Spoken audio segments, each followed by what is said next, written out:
உங்க எல்லாருக்குமே நம்ம குடும்பத்தோட லெகசிய பத்தி நல்லாவே தெரியும். இந்த லெகசி எனக்கு அப்புறமும் கண்டினியூ ஆகணும். அதனால பல வருஷமா ட்ரை பண்ணி முதல் முறையா த கிரேட் சண்முக ராஜேஸ்வர் குரூப்ஸோட நான் ஒரு ப்ராஜெக்ட் சைன் பண்ணிருக்கேன். இது நிச்சயமாவே நம்மளோட பிசினஸ் நல்லாவே எக்ஸ்பேண்ட் பண்ணும்.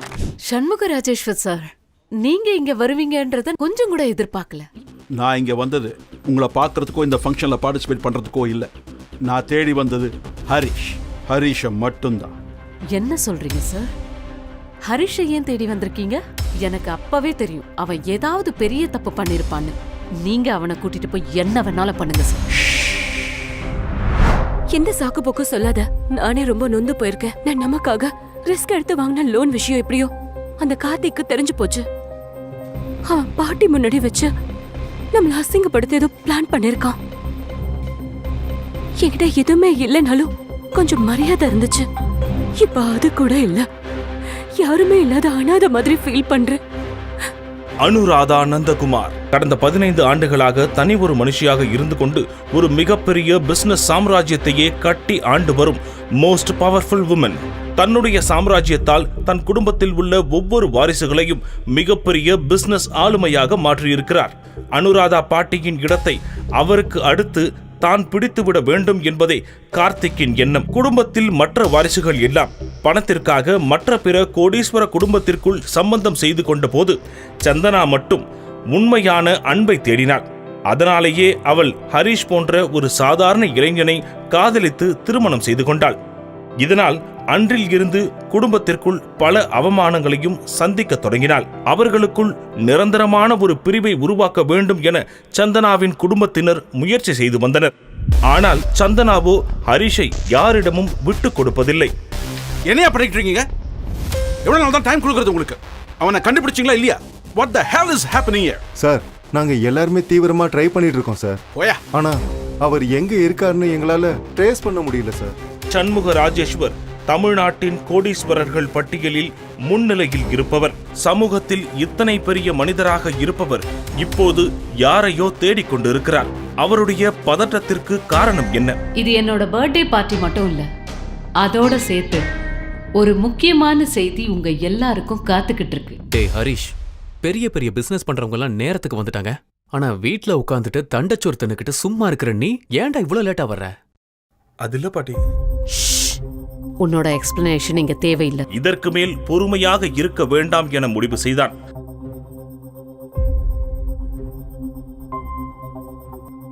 சார், ஒரு முக்கியமான விஷயம். என்ன? நம்ம இவ்வளவு நாள தேடிட்டு இருந்தவர் கிடைச்சிட்டார் சார். வாட்? சீக்கிரமே கண்டுபிடிச்சிடலாம்.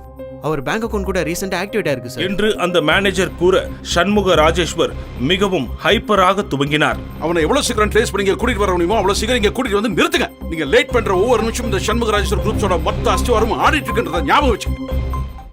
அவரோட ட்ரேஸ் பண்ணியாச்சு சார். அவரது சொகுசு கார் சீறிக்கொண்டு பறந்தது. ஏண்டா ஹரிஷ், என்னமோ மாயமந்திரம் பண்ணி எங்க வீட்டு பொண்ண கல்யாணம் பண்ணிக்கிட்ட. அவ புண்ணியத்துல இந்த மாதிரி பெரிய பெரிய ஸ்டார் ஹோட்டலுக்குலாம் வந்து நல்லா குடிக்க பழகிட்ட. உனக்கெல்லாம் வெக்கமாவே இல்லையாடா? ஒருவேளை நீ குடிக்கிறதுக்கு உன்னையே காசு கட்ட சொன்னா நீ என்னடா பண்ணுவ? வேற என்ன பண்ணுவான்? இருக்கவே இருக்காளே அவன் பொண்டாட்டி சந்தனா. அவன் முன்னாடி வெக்கமே இல்லாம போய் கை கட்டி நின்னு காசு கேட்பான். அந்த சீன்ல இனிமே இங்க கிடையவே கிடையாது. கடங்காரங்களுக்கு நீங்க இருக்கிற இடத்த சொல்லிட்டேன். எந்த நிமிஷம் வேணாலும் இங்க வந்து உன்னையும் உன் பொண்டாட்டியையும் நாயை அடிச்சு இழுத்துட்டு போற மாதிரி இழுத்துட்டு போவாங்க என்று தர்ஷினி மற்றும் கார்த்திக் இருவரும் சேர்ந்து சிரிக்க தொடங்கினர். ஆனால் ஹரிஷ் கொஞ்சம் கூட கோபப்படவில்லை. அந்த சமயத்தில் பர்த்டே பார்ட்டியின் தொடக்கத்தில் ஒரு முக்கியமான அறிவிப்பை தெரிவிக்க மேடை ஏறினார். உங்க எல்லாருக்குமே நம்ம குடும்பத்தோட லெகசிய பத்தி நல்லாவே தெரியும். இந்த லெகசி எனக்கு அப்புறமும் கண்டினியூ ஆகணும். அதனால பல வருஷமா ட்ரை பண்ணி முதல் முறையா த கிரேட் சண்முக ராஜேஸ்வர் குரூப்ஸோட நான் ஒரு ப்ராஜெக்ட் சைன் பண்ணிருக்கேன். இது நிச்சயமாவே நம்மளோட பிசினஸ் நல்லாவே எக்ஸ்பேண்ட் பண்ணும். அது என்னோட நம்பிக்கை. அனுராதா பாட்டி கூற அங்கிருந்த அத்தனை உறுப்பினர்களும் ஆச்சரியத்தில் மூழ்கி போயினர். ஹலோ,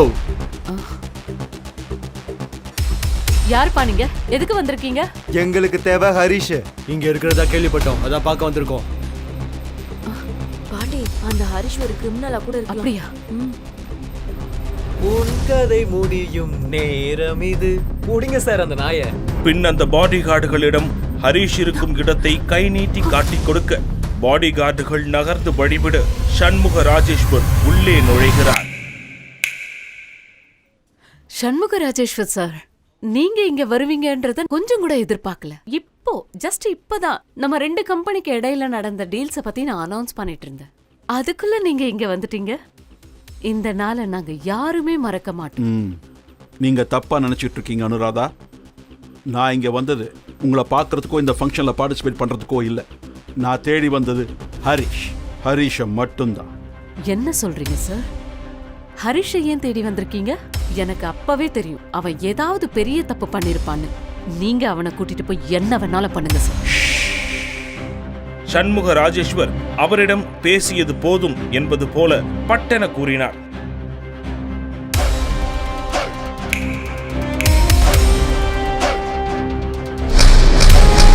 சார், நம்ம கம்பெனியோட அஃபிஷியல் மெயில் ஐடிக்கு ஒரு நோட்டிஃபிகேஷன் வந்திருக்கு சார். அதில் என்ன? நம்ம கம்பெனியோட ஓனர்ஷிப் கைமாறிடுச்சு சார். நம்ம ஷேர் ஹோல்டர்ஸ் கிட்ட இருந்து 55% ஷேர் சார் ஒருத்தர் வாங்கியிருக்காரு சார். இனிமே அவர் தான் சார் நம்ம கம்பெனியோட CEO. அது எப்படியா முடியும்? யார் பேர்ல இந்த ஷேர்ஸ் எல்லாம் மாறி சார்? அது வந்து மரியாதையா சொல்ல போறியா இல்லையா என்று சண்முக ராஜேஸ்வர் அந்த ஸ்டாஃபின் சட்டையை பிடித்து கேட்க, உன் கண்ணில் தெரிகிற பயத்தை பார்த்த நீ பார்த்த அந்த பேர் ஹரிஷ் சண்முக ராஜேஸ்வர். அந்த நொடி சண்முக ராஜேஸ்வர் அதிர்ந்து போனார்.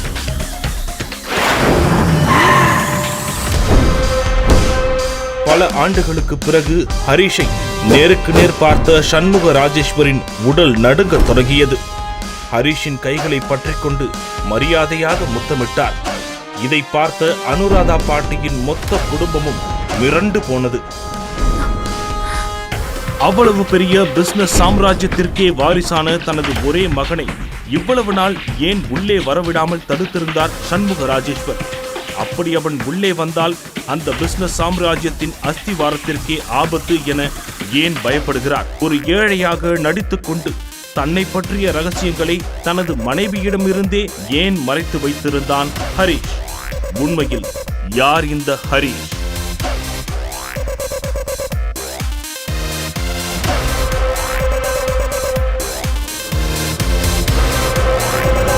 தன் பிளாட்டில் தூங்கி எழுந்த ஹரிஷ் அவன் போனில் இருந்த மிஸ்ட் கால்ஸை பார்த்து ஷாக் ஆனான். அவன் பார்த்து கொண்டிருக்கும் போதே அதே புது நம்பரிலிருந்து கால் வர அட்டன் செய்து காதில் வைத்தான்.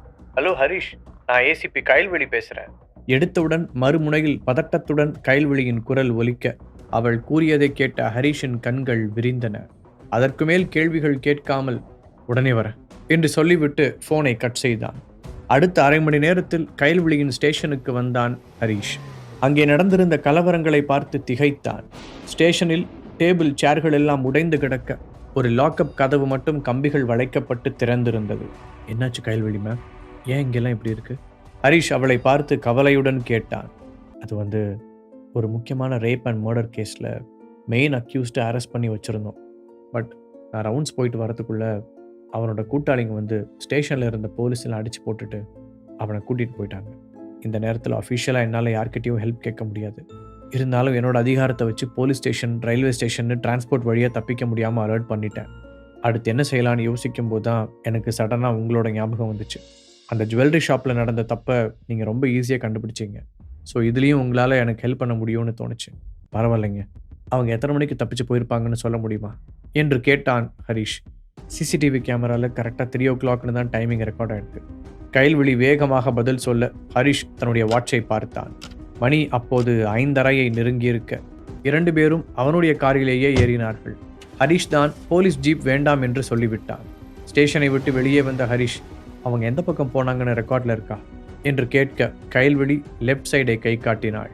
நீங்கள் ஆல்ரெடி பஸ் ஸ்டாண்ட், ரயில்வே ஸ்டேஷனை பிளாக் பண்ணிட்டதுனால இந்த சிட்டியை விட்டு ரொம்ப தூரம் போயிருக்க முடியாதுன்னு நினைக்கிறேன்.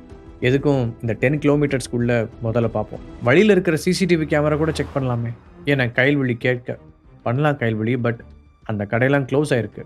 அவங்க ரெக்கார்ட் எடுத்து கொடுக்கறதுக்குள்ளே நமக்கு ரொம்ப டைம் ஆகிடும். சப்போஸ் இந்த க்ளூஸ் எங்கேயாவது கட்டாச்சுன்னா நாம் அப்போ அந்த சாய்ஸை யூஸ் பண்ணிக்கலாம் என்ற ஹரிஷ் ஒவ்வொரு தெருவாக நிறுத்தி பார்த்து கொண்டே வந்தான். ஒரு கட்டத்தில் அந்த வண்டியின் அடையாளம் யாருக்கும் தெரியாமல் போயிருக்க ஹரிஷ் காரை நிறுத்திவிட்டு அந்த ஏரியாவை சுற்றி பார்த்தான்.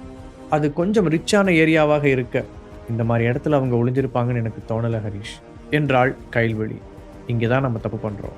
ஒரு கிரிமினல் புத்திசாலியாக இருந்தான்னா போலீஸ் மிஸ் பண்ணுற இடத்த தான் அவன் ஃபில் பண்ணுவான். இது வரைக்கும் ஏதோ ஒரு வகையில் அந்த காரோட அடையாளத்தை யாரோ ஒருத்தர் பார்த்துருக்காங்க.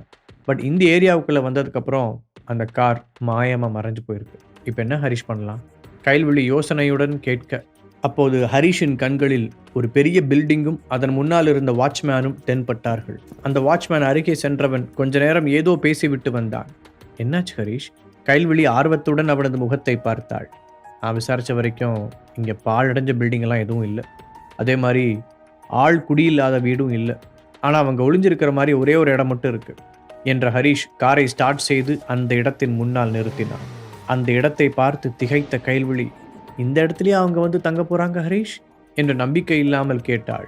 கைல்வெளி மீண்டும் தன் முன்னால் இருந்த இடத்தை பார்த்தாள். அது ஒரு பழைய கல்லறை தோட்டம். ஆங்கிலேயர் காலத்தில் புழக்கத்தில் இருந்த இடத்தை பல வருடங்களுக்கு முன்பே மூடி பெரிய பூட்டாக மாட்டியிருந்தார்கள். அந்த ஏரியாவிற்கு தொந்தரவில்லாமல் ஒதுக்குப்புறமாக இருந்ததால் யாரும் அதை கண்டுகொள்வதில்லை. ஓகே, சத்தம் இல்லாமல் உள்ளே இறங்குங்க என்ற ஹரிஷ் மின்னல் வேகத்தில் அந்த 7 அடி உயர சுவரில் ஏறி அந்த பக்கம் இறங்கியிருந்தான். பூனை போல பதுங்கி அந்த இடத்தை அடைந்த ஹரிஷ் ஒரு பெரிய கல்லறையின் பின்னால் மறைந்து உட்கார்ந்து அங்கு நடப்பதை பார்த்தான். 4-5 பேர் வட்டமாக உட்கார்ந்து பேசிக்கொண்டிருக்க அதில் ஒருவனை பார்த்த கைல்வெளியின் கண்களில் கோபம் தெரிந்தது. அவனேதான் என்றபடி பல்லை கடித்த கைல்வெளி ஹரிஷ் தடுப்பதற்கு முன்பாகவே பாய்ந்து அவர்களின் முன்னால் போய் நின்றாள். திடீரென்று அவள் வந்து நிற்கவும் அவர்கள் எல்லோரும் திடுக்கிட்டு எழுந்தனர். பின்பு கைல்வெளி மட்டும்தான் அங்கே வந்திருக்கிறாள் என்று தெரிந்தவுடன் அவர்கள் எல்லோரின் உதடுகளிலும் ஒரு கேவலமான சிரிப்பு தோன்றியது. என்ன மேடம், ஒரு நாள் கூட என்ன பார்க்காம இருக்க முடியல போல, இவ்வளோ தூரம் ஃபாலோ பண்ணிட்டு வந்துட்டீங்க. டேய், நான் யாருன்னு தெரியாமல் நீ எங்ககிட்ட இருந்து தப்பிக்க பார்த்துருக்க. இன்னைக்கு உன்னை என்ன பண்ண போகிறேன் பாரு. கைல்வெளி ஆவேசமாக கர்ஜிக்க, நீ அசிஸ்டன்ட் கமிஷனராக இருந்தா நாங்கள் பயந்துருவோன்னு நினச்சியா? அதை பற்றிலாம் எங்களுக்கு எந்த கவலையும் கிடையாது. அங்கேயே நில்லு, இன்னும் ஒரு ஸ்டெப் முன்னாடி எடுத்து வச்சாலும் சுட்டு தள்ளிடுவேன் சொன்னவள் அனிச்சையாக தன் இடுப்பை தடவினாள். ஆனால் அவள் மஃப்டியில் இருந்ததால் கன்னை ஸ்டேஷனில் மறந்து வைத்து விட்டு வந்திருந்தாள். அதற்குள் அந்த முரடன்கள் அவளை சூழ்ந்து கொண்டனர். அவர்கள் மொத்தம் 6 பேர் இருந்தார்கள். ஹரிஷ் தன்னுடைய இடத்திலிருந்து வெளியே வந்து அவளுக்கு உதவலாம் என்று நினைத்தபோது கைல்வெளி மின்னல் வேகத்தில் அவர்களை தாக்கியிருந்தார். முன்னால் வர ஒரு ஸ்டெப் வைத்த ஹரிஷ் நின்று அவளது ஃபைட்டிங் டேலண்டை பார்த்து அப்படியே நின்று விட்டான். டேய், யாராவது பெல்ட் எடுத்து அவளோட கை ரெண்டையும் முதல்ல கட்டுங்கடா. கராத்தே கத்துட்டு இருப்ப போல. அடி ஒவ்வொன்றும் சும்மா பட்டாசு மாதிரி டப்பு டப்புன்னு வெடிக்குது. கழுத்தில் விழுந்திருந்த அடியை தடவிக்கொண்டே அந்த தலைவன் தன்னுடைய ஆட்களுக்கு உத்தரவிட்டான். ஒரு சிட்டியோட அசிஸ்டன்ட் கமிஷனர் மேல கை வச்சா என்ன நடக்கும்னு தெரியுமா? அந்த கல்லறையின் அமைதியை கிழித்து கொண்டு சிங்கம் போல கர்ஜித்தது ஒரு குரல். புதிதாக ஒரு குரலை கேட்டவுடன் அவர்கள் அதிர்ச்சியுடன் சுற்றிலும் தேடி பார்க்க ஹரிஷ் அவன் மறைந்திருந்த இடத்திலிருந்து வெளியே வந்து ஒரே செகண்டில் அவர்கள் முன்னால் குதித்திருந்தான். யாரா நீ? எப்படி ஒவ்வொருத்தரா வந்துட்டே இருக்கீங்க? ஏண்டி, ஒருத்தனை ஆல்ரெடி வெளியில செட் பண்ணி வச்சுட்டு தான் உள்ள வந்தியா என்று கைல்வெளியை பார்த்து கேட்டான் அந்த தலைவன். ஹரிஷ் இன்னும் கொஞ்சம் முன்னால் வந்தான். தம்பி, யார் நீ? ஏதாவது ஹீரோ ஆகணும்னு ட்ரை பண்ணேன்னா அந்த எண்ணத்தை இங்கேயே குழி தோண்டி புதைச்சிரு. இல்லைனா இந்த கல்லறையில் உனக்கும் ஒரு குழி தோண்ட வேண்டியிருக்கும். ஹரிஷ் அடி வாங்கி கீழே விழ போகிறான் என்று எல்லோரும் எதிர்பார்த்திருக்க பேங் என ஒரு சத்தம் கேட்க அந்த இருவரும் காற்றில் பறந்து வந்து கைல்வெளியின் காலடியில் விழுந்தனர். இப்போது மிச்சமிருந்தவர்கள் அவனை அதிர்ச்சியுடன் பார்த்தனர். பின்னால் இருந்து ஒருவன் நெருங்குவதை பார்த்த ஹரிஷ் ஒரே செகண்டில் அவனை தூக்கி விசிறி அடித்தான். அவன் அடித்த அடி அங்கிருந்த அனைவரையும் அதிர்ச்சியில் ஆழ்த்தியது. கைல்வெளி ஹரிஷ் நின்ற தோரணையை உற்று கவனித்தாள். அது அவளுக்கு பெரிய வியப்பை ஏற்படுத்தியது. ஹரிஷ் கைகளை மடக்கி அடித்ததிலும் இப்போது தனது கால்களை தூக்கி நிற்பதிலிருந்தும் அவன் வேறேதோ வர்ம கலைகளில் தேர்ந்தவன் போல் தெரியத் தொடங்கினான். ஹரிஷிற்கே அவனுக்குள் ஏதோ மாற்றம் நடந்தது போல தோன்றியது. டேய், யாரா நீ? கடைசியாக நின்றிருந்தவன் திகிலுடன் கேட்டான். டேய், யாரா நீ? ஒருவன் பீதியுடன் கேட்க, கண்டிப்பா தெரிஞ்சுக்கிட்டே ஆகணுமா என்றபடி அவனை நெருங்கிய ஹரிஷ் எதிர்பாராத நேரத்தில் அவனுடைய அடி வயிற்றில் முழங்காலை மடக்கி உதைக்க பேசக்கூட முடியாமல் அவன் வாயிலும் காதிலும் ரத்தம் வர அப்படியே மயங்கி கீழே விழுந்தான். இதையெல்லாம் கைல்வெளி நம்ப முடியாத பாவனையுடன் பார்த்து கொண்டிருந்தான். அவளுடைய பார்வைக்கான அர்த்தம் புரியாமல் ஹரிஷ் விழித்தான். அப்போது திடீரென்று கைல்வெளி ஒரு தீவிரமான ரியாக்ஷனுடன் ஹரிஷ், உண்மையை சொல்லுங்க, நீங்க யாரு என்று கேட்டாள். என்ன என கேட்டவனுக்கு அவள் எதை பற்றி கேட்கிறாள் என்பது சுத்தமாக புரியவில்லை. ஹரிஷ் எதுவும் பேசாமல் அமைதியாகவே இருக்க அவனை கொஞ்ச நேரம் உற்று பார்த்தவள், எல்லாத்தையும் விட ரொம்ப முக்கியமான விஷயம், சிலர் இந்த விஷயங்களெல்லாம் ரொம்ப சீக்ரெட்டாக வச்சிருக்க விரும்புகிறாங்க. சப்போஸ் அவங்களோட கவனம் உங்கள் மேலே விழுந்தாலும் பிரச்சனை தான் என்று கவலையுடன் கூறினாள். நீங்கள் சொல்கிறதெல்லாம் பார்த்தா ஏதோ காமிக்ஸ் புக்கில் வர மாயாஜால கதை மாதிரி தெரியுது. நீங்கள் என்னை கிண்டல் பண்ணுறீங்கன்னு நினைக்கிறேன். ஹரிஷ் நம்பிக்கை இல்லாமல் கேட்டான். என்னை நம்புங்க, நான் உண்மைதான் சொல்கிறேன். கைல்விழி அவன் கண்களை நேராக பார்த்து சொன்னாள். அப்படின்னா நிஜமாவே நீங்களும் அதில் ஒரு ஆளா? உங்களுக்கும் இந்த இன்னர் பவர் பற்றிலாம் தெரியுமா? இந்த முறை ஹரிஷும் வெளிப்படையாகவே கேட்டான். ஹரிஷ் ஏதோ கேட்க வர அப்போது சைரன் சத்தம் ஒலித்தது. வெளியில் எட்டி பார்த்த ஹரிஷ் 6-7 போலீஸ்காரர்கள் லைனாக வருவதை பார்த்து, உங்கள் ஆளுங்க வந்துட்டாங்க, இனி நான் கிளம்ப வேண்டிய நேரம் வந்துருச்சு என்று கைல்விழியை பார்த்து கூறினான். ஹரிஷ், ஒரு நிமிஷம் எனக்காக இங்கே வெயிட் பண்ண முடியுமா? கேட்ட கைல்விழி எழுந்து நிற்கவே சிரமப்பட்டாள். அவளுக்கு தூக்கம் வேறு அதிகமாக வந்தது. இப்போ நீங்கள் சேஃப்டியாக தான் இருக்கீங்க கயல், இந்த கேஸும் முடிவுக்கு வந்துருச்சு, இதுக்கப்புறமும் நான் கண்டிப்பாக இருந்தாகணுமா? ஹரிஷ் யோசனையுடன் கேட்டான். நான் கேஸ் சம்மந்தமாக பேச உங்களை வெயிட் பண்ண சொல்லலை. என்னோட டீம் இவனுங்களை அரெஸ்ட் பண்ணிட்டு போனதுக்கப்புறம் நீங்கள் என்னை வீடு வரைக்கும் கூட்டிகிட்டு போக முடியுமா? கைல்விழி தயங்கி தயங்கி சொன்னாள். அதை கேட்டு நெற்றியை சுருக்கிய ஹரிஷ், நீங்கள் உங்கள் டீம் மெம்பர்ஸோடையே போயிடலாமே என்று புரியாமல் கேட்டான். இல்லை, ஒரு காரணத்தோடு தான் கேட்டேன். இந்த ஒரு ஹெல்ப்பை உங்களால் பண்ண முடியுமா? கைல்விழியின் குரல் மெதுவாக வெளிவந்தது. அந்த கிரிமினல்ஸ் அவளுக்கு வலுக்கட்டாயமாக மாத்திரை கொடுத்த விஷயம் தன்னுடைய ஜூனியர்ஸுக்கு தெரியக்கூடாது என்று கைல்விழி நினைத்தாள். அது வேலையிடத்தில் அவளுடைய இமேஜை பாதிக்கும். ஹரீஷும் அதை புரிந்து கொண்டான். சரி, நான் உங்களை வீட்டுக்கு கூட்டிகிட்டு போகிறேன் ஹரீஷ் கூற கைல்விழிக்கு நிம்மதியாக இருந்தது. அதற்குள் அவளுக்கு கீழ் வேலை செய்பவர்கள் அங்கு வர தேவையான இன்ஸ்ட்ரக்ஷன்களை கொடுத்தவள் ஹரீஷை ஜாடையாக பார்த்தாள். அதை புரிந்து கொண்டவன் வேகமாக போய் தன்னுடைய காரை எடுத்து வந்தான். இவனை கோர்ட்டில் ஆஜர் பண்ணிருங்க என முடிந்தவரை கெத்தாக சொன்ன கைல்விழி மெதுவாக நடந்து வந்து காரில் ஏறினாள். ஹரீஷ் பத்திரமாக அவளுடைய வீட்டிற்கு கூட்டிச் சென்று அவள் கை காட்டிய அறைக்குள் அழைத்துச் சென்று படுக்க வைத்தான். படுத்தவுடன் கைல்விழி தூங்கி போக அங்கிருந்த சோஃபாவில் சரிந்து உட்கார்ந்த ஹரீஷ் அவளுடைய வீட்டை ஆச்சரியமாக பார்த்தான். இப்பெல்லாம் நம்ம ஊர் போலீஸுக்கு இந்த அளவுக்கா சம்பளம் தராங்க?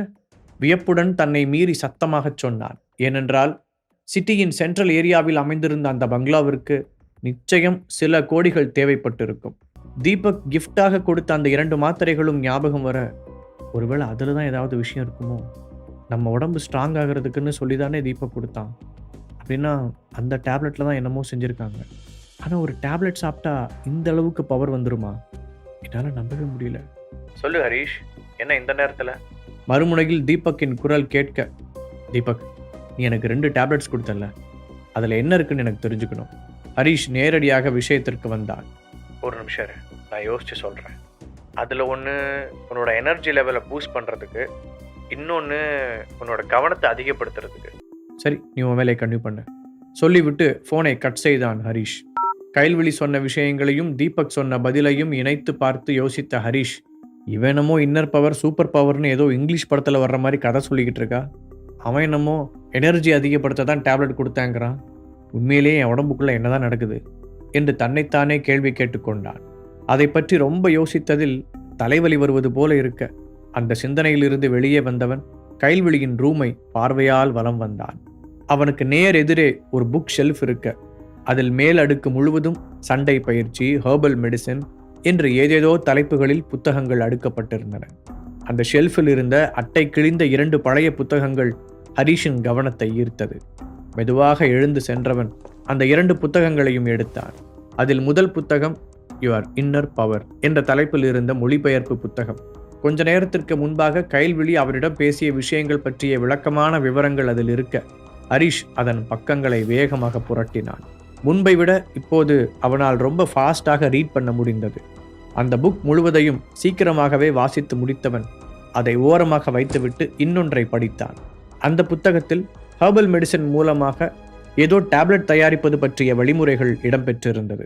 இதுவரை இந்த மாதிரியான புத்தகங்களை பார்த்திருக்காத ஹரீஷுக்கு அதிலிருந்த விஷயங்கள் எல்லாமே புதிதாக இருந்தது. ஆனால் ஏதோ ஒரு வகையில் அந்த புத்தகங்கள் அவனுக்கு ரொம்ப நெருக்கமானதாக தோன்றின. அந்த நைட் முழுவதும் கண்முழித்து அந்த 2 புத்தகங்களையும் ஒரு வரி கூட விடாமல் படித்து முடித்தான் ஹரீஷ். காலையில் எழுந்த கைல்விழி ஹரிஷ் இன்னும் அந்த சோஃபாவிலேயே உட்கார்ந்திருப்பதை பார்த்து அதிர்ச்சி அடைந்தாள்.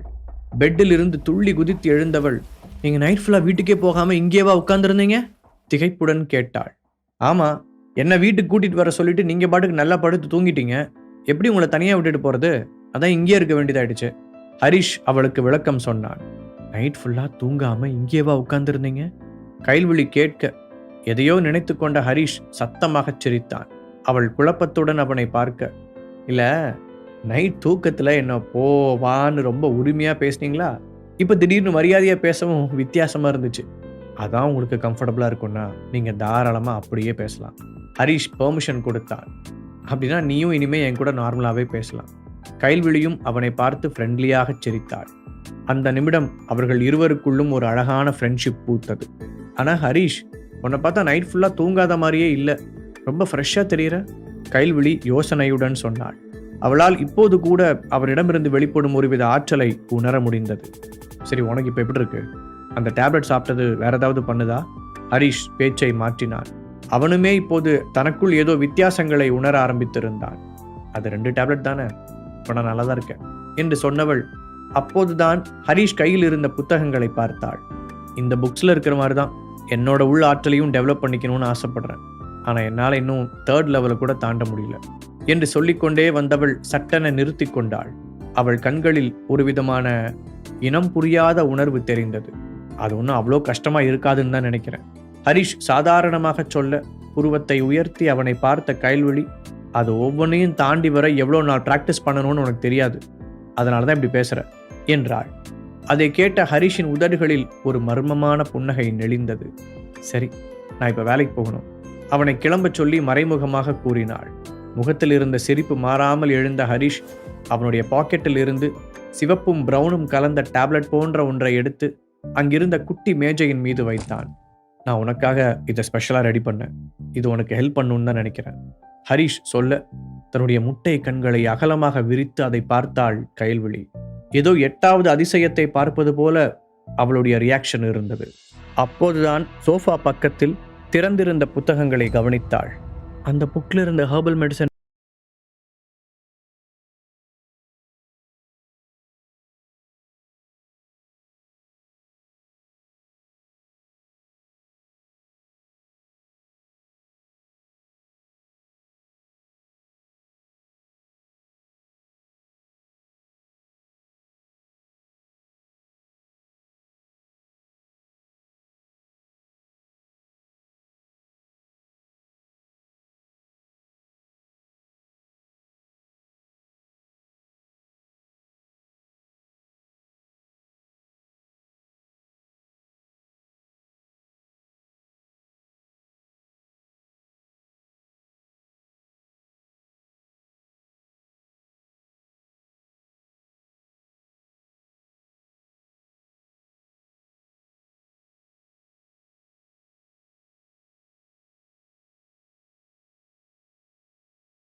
நடக்கும்.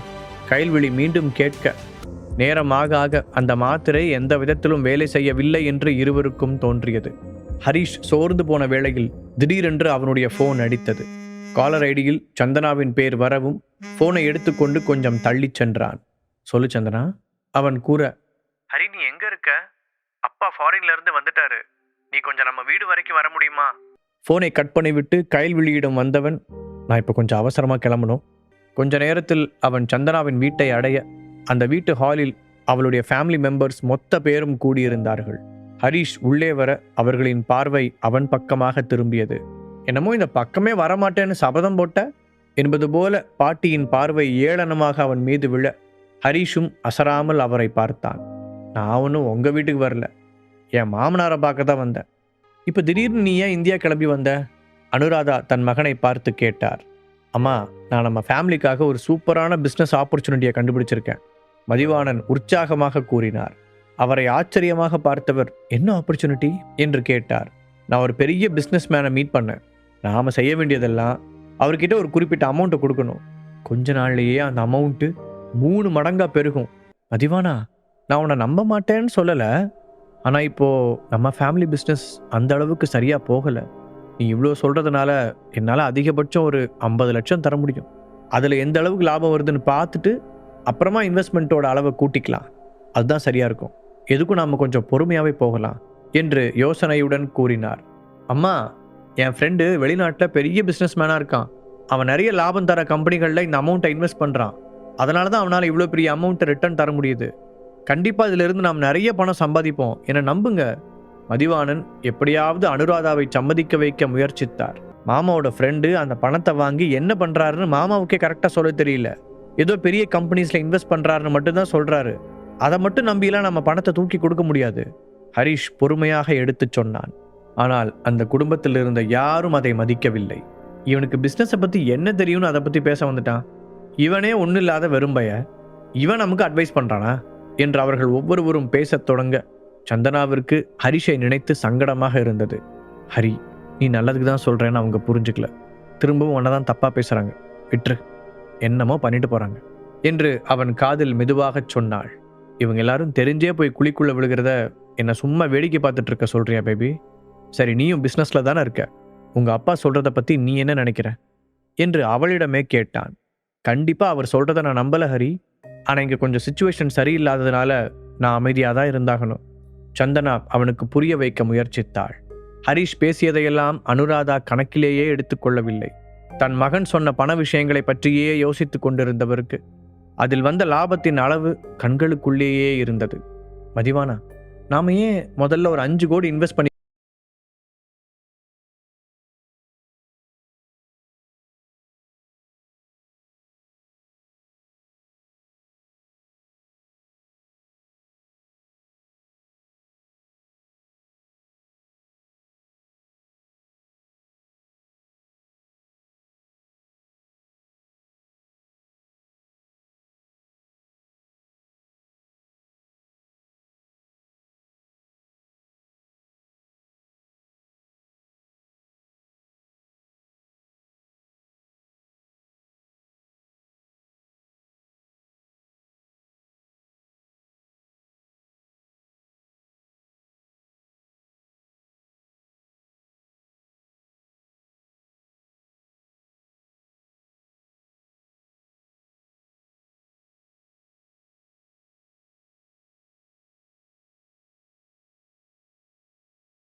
புரியல.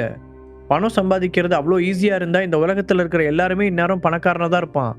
ஹரிஷ் தன்னால் முடிந்தவரை அவர்களுக்கு எடுத்துச் சொல்ல விடாமல் முயற்சி செய்தான். ஆனால் அங்கிருந்த பேராசைக்காரர்களின் காதில்தான் அது ஏறவே இல்லை. நீ பேசாம வாயை மூடிட்டு இங்கே இருக்கிறதுனா இரு, இல்லைனா வெளியே போயிரு. அதற்கு மேல் திலகாவால் தன்னுடைய கோபத்தை கண்ட்ரோல் செய்ய முடியவில்லை. அதுவரை சைலண்டாக இதையெல்லாம் கவனித்துக் கொண்டிருந்த கார்த்திக்கு சடனாக ஒரு யோசனை உதித்தது. அவனுக்கு மதிவாணன் சொன்னதிலெல்லாம் நம்பிக்கையே இல்லை. எந்த கிறுக்கன் கொடுத்த காசை 15 நாளில் 3 மடங்காக திருப்பி கொடுப்பான்? அவனுக்கு நம்மளெல்லாம் பார்த்தா முட்டாள் மாதிரி தெரியுதா? ஆமாம், இந்த பாட்டியை இவ்வளோ ஈஸியாக ஏமாற்ற முடியும்னு இவ்வளோ நாள் எனக்கு தெரியாமல் போச்சே என்று யோசித்தவன் மாளவிகாவை போலதான் அந்த யோசனைக்கு எதிராக பேச நினைத்தான். ஆனால் திடீரென்று மனதை மாற்றிக்கொண்டவன், மாளவிகா, மதி சித்தப்பா ரொம்ப நல்லவர். அவர் எப்படி நம்ம குடும்பத்துக்கு கெட்டது நினைப்பாரு? அவர் சொல்றது உண்மையிலேயே நல்ல ஐடியாவை தான் தெரியுது என்று சொன்னான். என்ன சொல்ற கார்த்தி? பாட்டி ஆச்சரியமாக அவனை பார்த்தார். கார்த்திக் சந்தனாவிற்கு எதிராக சதி செய்தது தெரிந்த பிறகும் பாட்டிக்கு அவன் மேல் இருந்த பாசம் குறையவில்லை. இன்னொரு பக்கம் ஹரிஷ் யோசனையோடு கார்த்திக்கை பார்த்தான். இவன் ஒரு பைத்தியக்காரன்னு தெரியும், ஆனால் பிஸ்னஸ் விஷயத்தில் இந்த அளவுக்கு முட்டாள்தனமாக யோசிக்கிற ஆள் இல்லையே. அதுவும் சந்தனா ஃபேமிலியை கண்டாவே இவனுக்கு ஆகாது. இன்னைக்கு என்ன புதுசாக மாமாவுக்கு சப்போர்ட் பண்ணுறான்? ஹரிஷுக்கு சந்தேகமாக இருந்தது.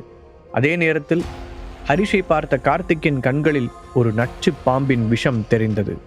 உன் பொண்டாட்டியை காப்பாற்றுறதுக்காக என்னைய அசிங்கப்படுத்தின, இனி இங்கே என்ன நடக்கப் போகுதுன்னு மட்டும் பாடுறா என்று வன்மத்துடன் சொல்லிக் கொண்டவனின் மனதில் ஒரு பெரிய திட்டம் உருவானது. ஹரிஷ் அவனை சந்தேகத்துடன் பார்த்தான். அவன் நினைத்தது போலவே கார்த்திக் தனக்குள் ஒரு திட்டத்தை தீட்டியிருந்தான்.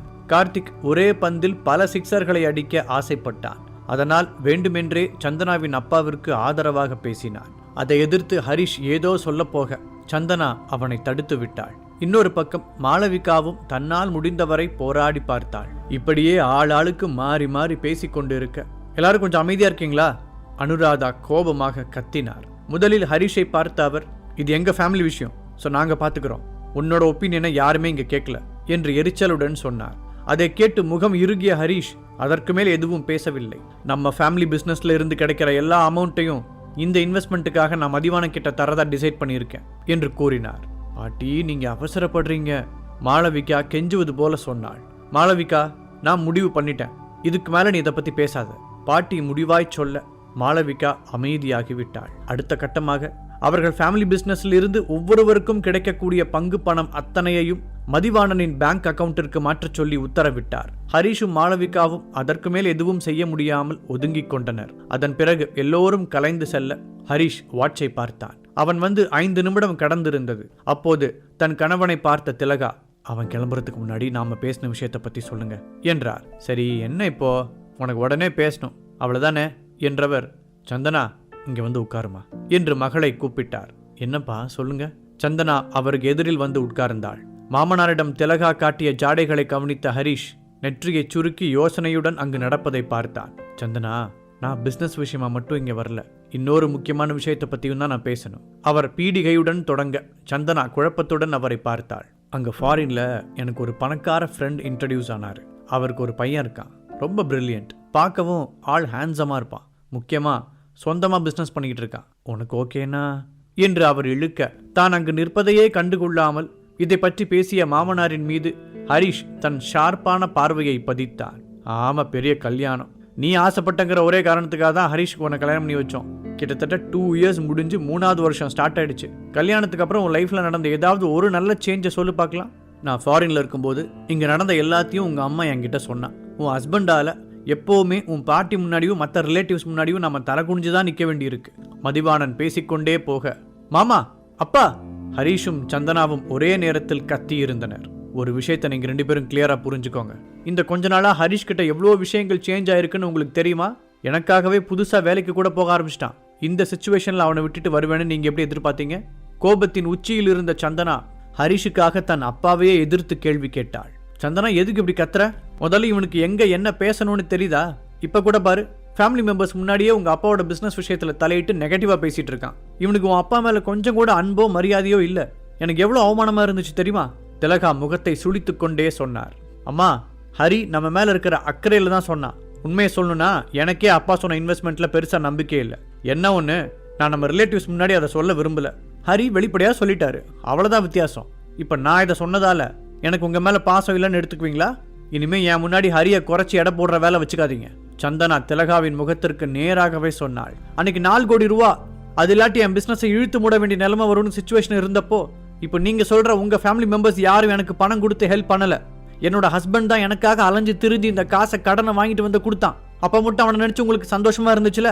உங்களுக்கு வேணா அவன் மேல நம்பிக்கை இல்லாம இருக்கலாம், ஆனா எனக்கு என் புருஷன் மேல முழு நம்பிக்கை இருக்கு. ஹஸ்பண்ட் என்ற வார்த்தையில் அழுத்தம் கொடுத்து சொன்னாள் சந்தனா. அவள் பேசியதை கேட்ட ஹரிஷுக்கு சில்லென்ற நயாகரா ஃபால்ஸுக்கு அடியில் நிற்பது போல இருந்தது. இனிமேலும் அவனுக்கு இந்த வீட்டில் இடம் இருக்குன்னு நீ நினைக்கிறியா சந்தனா?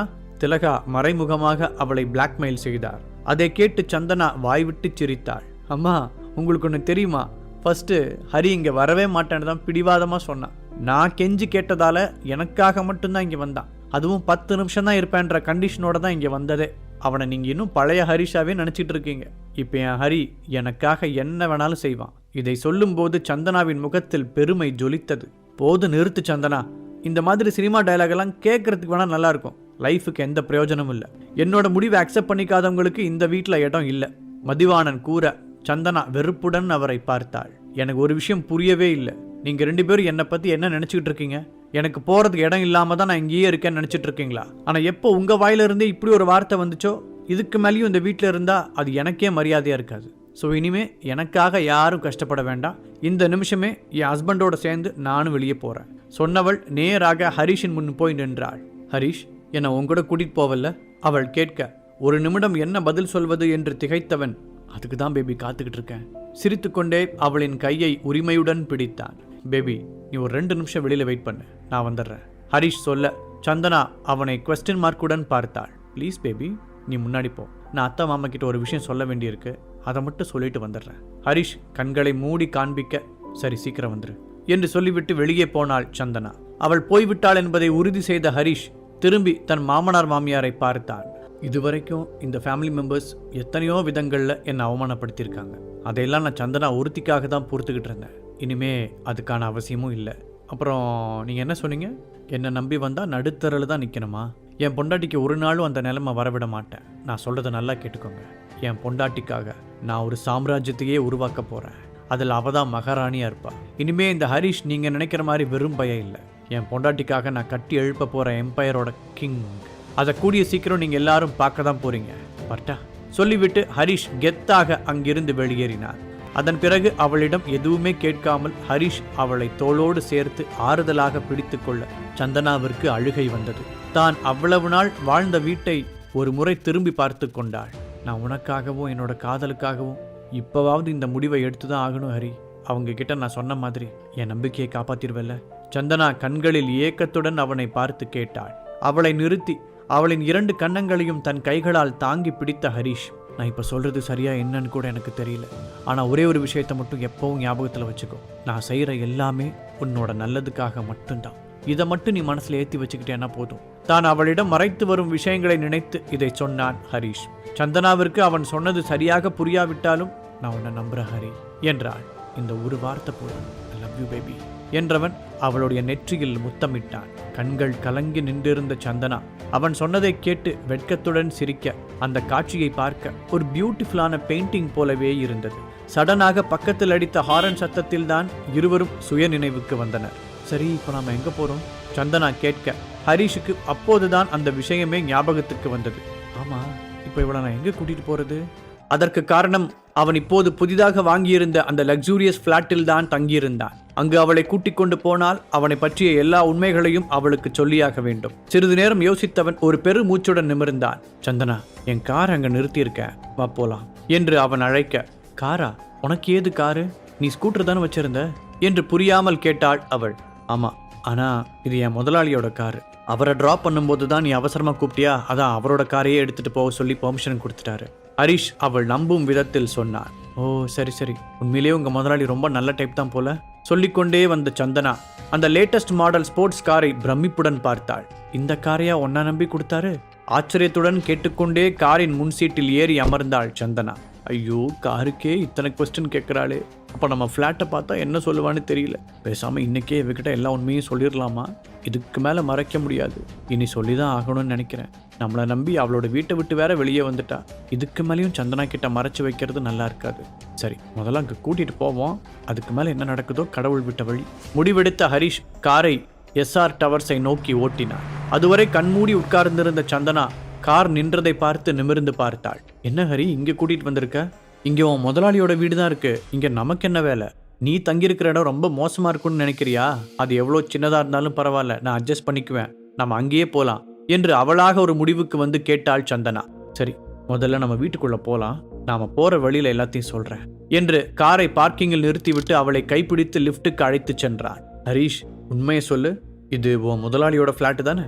நாம் இதில் தங்க வேண்டாம். நான் தான் சொல்கிறேன்ல, உன்னோட இடம் எவ்வளோ மோசமாக இருந்தாலும் பரவாயில்ல, நான் க்ளீன் பண்ணி சுத்தமாக வச்சுக்கிறேன். பேபி, நான் சொல்கிறத கொஞ்சம் பொறுமையாக கேளு.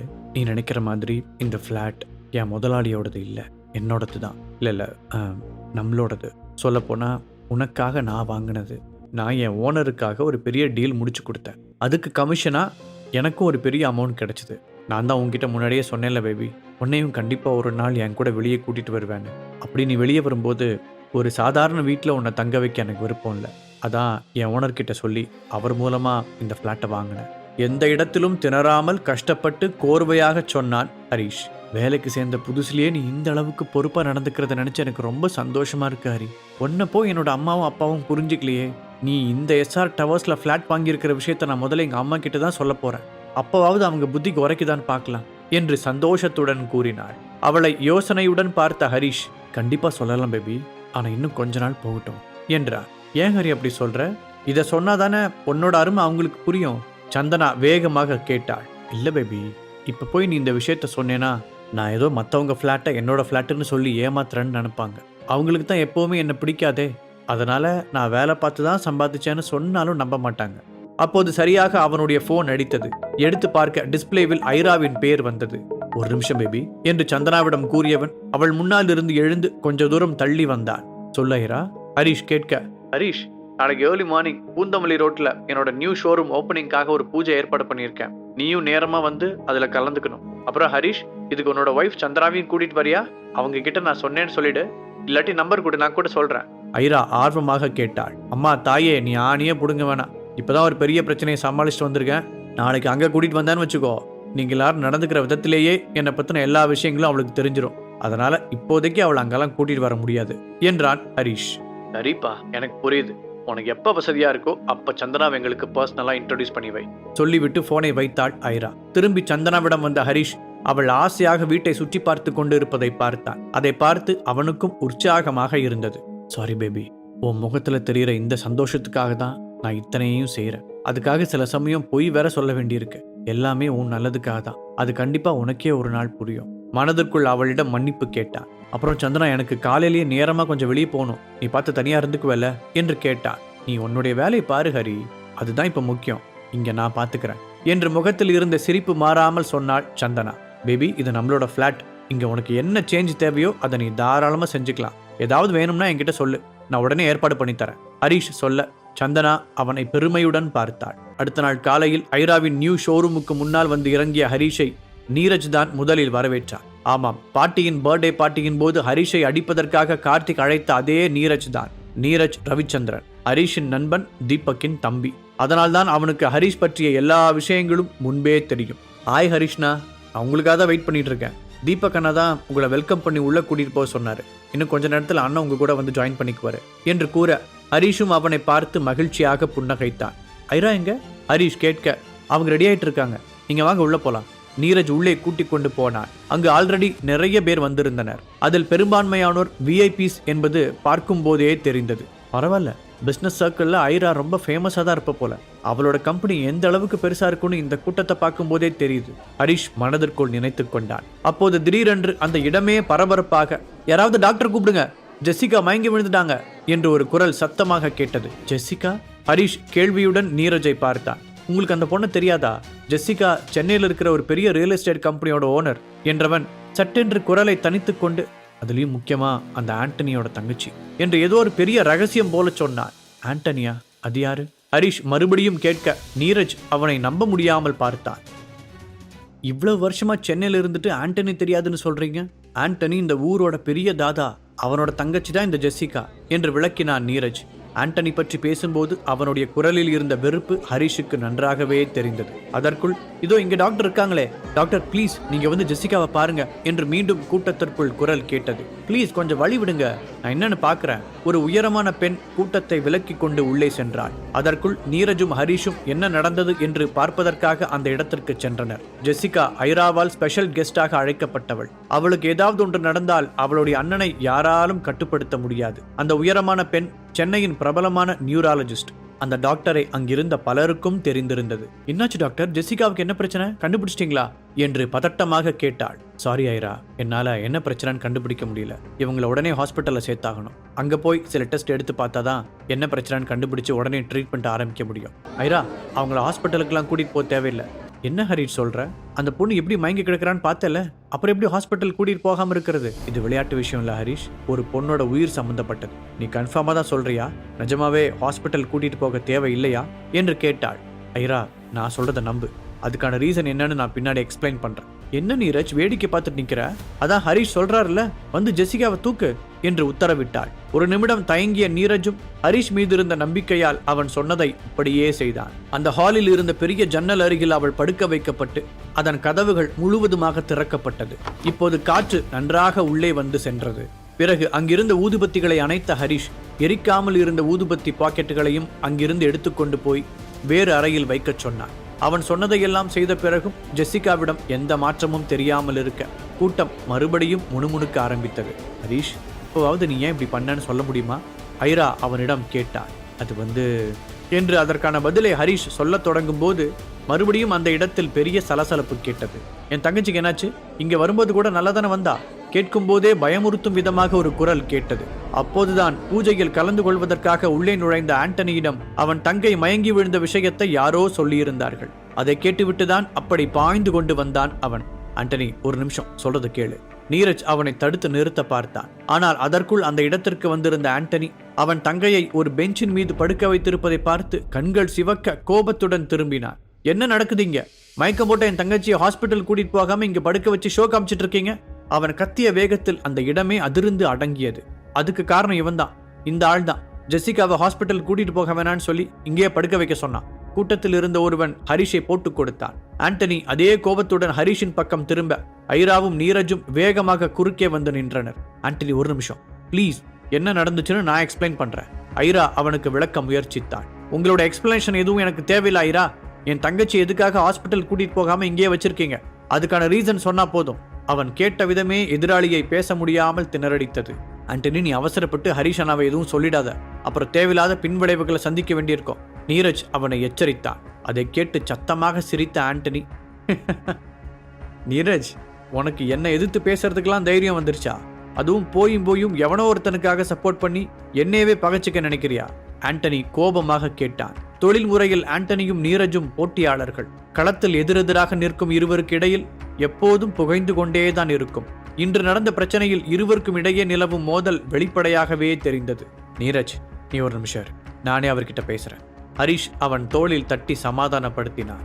ஹரிஷனா, பார்த்து, அவன் ரொம்ப அவசரக்காரன், எதுக்கும் நீங்க கொஞ்சம் ஜாக்கிரதையாவே இருங்க, நீரஜ் சொல்ல. அதை கேட்ட ஆண்டனியின் முகத்தில் ஒரு குரூர சிரிப்பு தெரிந்தது. உனக்கு என்கிட்ட என்ன சொல்லணும்? எதுவா இருந்தாலும் சீக்கிரம் சொல்லிடு. ஏன்னா என் தங்கச்சிக்கு மட்டும் ஏதாவது ஆச்சுன்னு வச்சுக்கோ, அப்புறம் உன்னால எப்பவுமே பேச முடியாம போயிடும். அவங்க கண் முழிச்சிட்டாங்க. யாரோ திடீரென்று கத்த எல்லோருடைய பார்வையும் ஜெசிகாவின் பக்கம் திரும்பியது.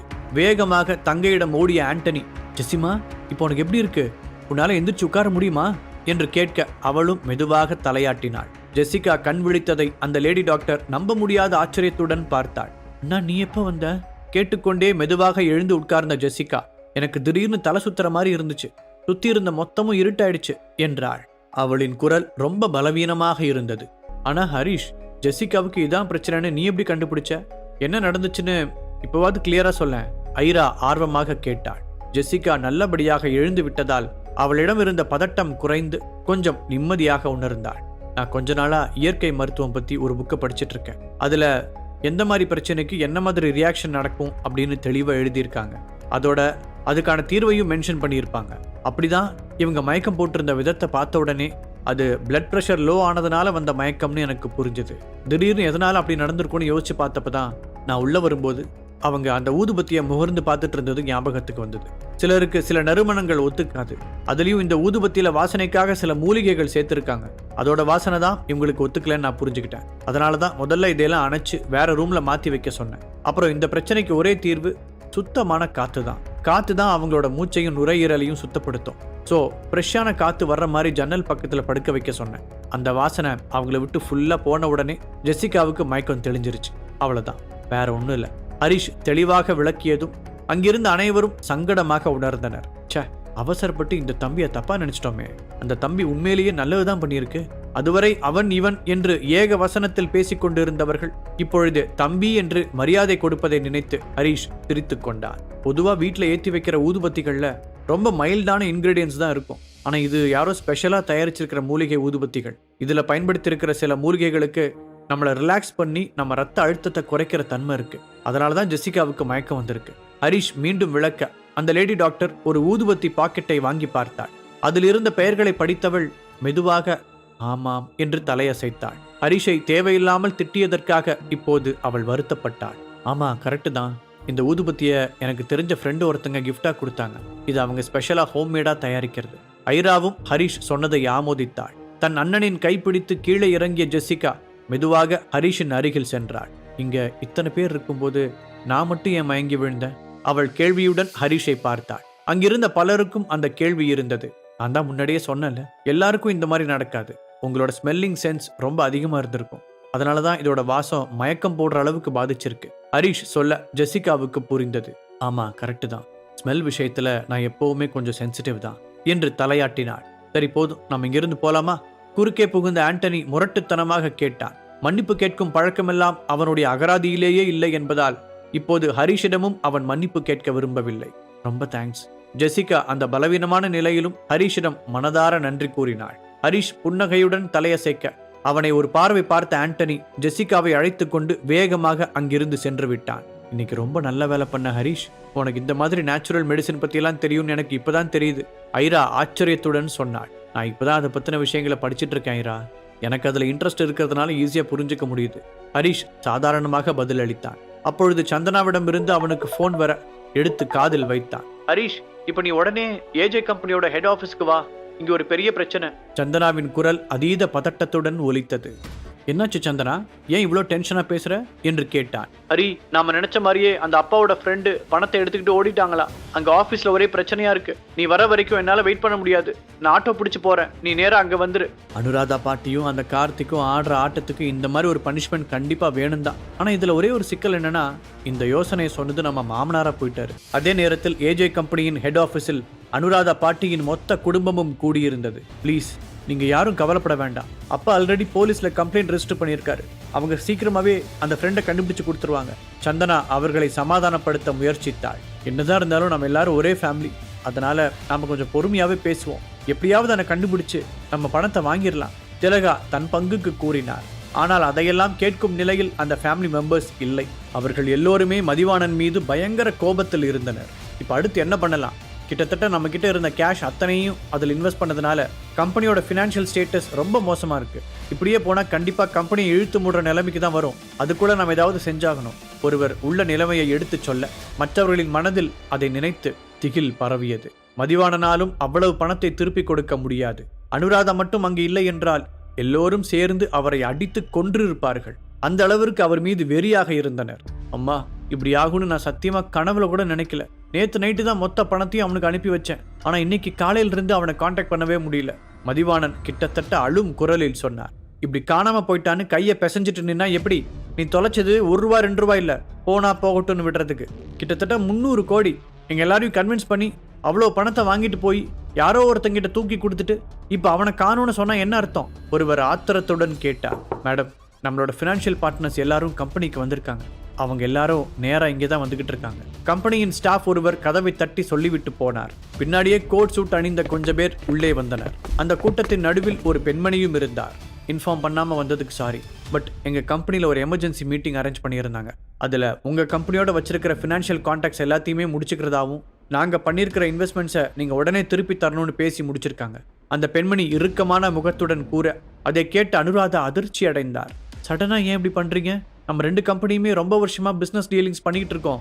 இந்த நேரத்துல நீங்க இப்படி பண்ணக்கூடாது என்று அவர் கவலையுடன் கேட்டார். எங்களோட மேடம் உங்ககிட்ட உண்மையான காரணத்தை சொல்ல யோசிக்கிறாங்க. அது என்னன்னா, நீங்க உங்களோட எல்லா சொத்துக்களையும் யாரோ ஒருத்தங்கிட்ட ஏமாந்துட்டதா எங்களுக்கு இன்ஃபர்மேஷன் வந்திருக்கு. நீங்க செஞ்ச முட்டாள்தனமான வேலையால எங்களோட பணம் வீணாகிறத பார்த்துட்டு சும்மா இருக்க முடியாது. அதனால நாங்க இன்வெஸ்ட் பண்ண மொத்த பணத்தையும் திருப்பி கேட்கிறோம். அந்த பெண்மணியின் அருகில் இருந்த கோட் சூட் மனிதன் பட்டென்று உண்மையை போட்டு உடைத்தார். மேடம், நீங்க ரொம்ப அவசரப்படுறீங்க. நீங்க நினைக்கிற மாதிரி எங்களோட நிலைமை அவ்வளோ மோசமா இல்லை. இந்த முடிவை பத்தி நீங்க திரும்பவும் ஒரு தடவை நல்லா யோசிச்சா பரவாயில்ல. சொல்லும் போதே அனுராதாவின் குரலில் நடுக்கம் தெரிந்தது. இப்போது அந்த பெண்மணி நேரடியாக பேசினார். சாரி, இதுல நாங்க செய்யறதுக்கு எதுவுமே இல்லை. அப்புறம் நாங்க எதுவும் தப்பாலாம் கேட்கல. நம்ம கான்ட்ராக்ட்ல இருக்கிற மாதிரி தான் நடந்துக்கிறோம். நாங்க இன்வெஸ்ட் பண்ண அமௌண்ட் மட்டும் இப்ப நீங்க திருப்பி கொடுத்தா போதும் என்றார். அவர் பேசி முடித்தவுடன் அங்கு வந்திருந்த மற்ற கம்பெனிக்காரர்களும் தாங்கள் செய்த இன்வெஸ்ட்மெண்ட் பணத்தை கேட்டனர். ஏஜே குடும்பத்தால் அவ்வளவு பணத்தை திருப்பி கொடுக்க முடியாது என்ற முடிவுக்கு ஆல்ரெடி அவர்கள் வந்திருந்தனர். அதனால் அந்த குடும்பத்திற்கு சொந்தமான ரியல் எஸ்டேட் நிலங்கள், அவர்களின் வீடுகள் ஆகியவற்றை போட்ட பணத்திற்கு ஈடாக பறிமுதல் செய்வது பற்றி பேசத் தொடங்கியிருந்தார்கள்.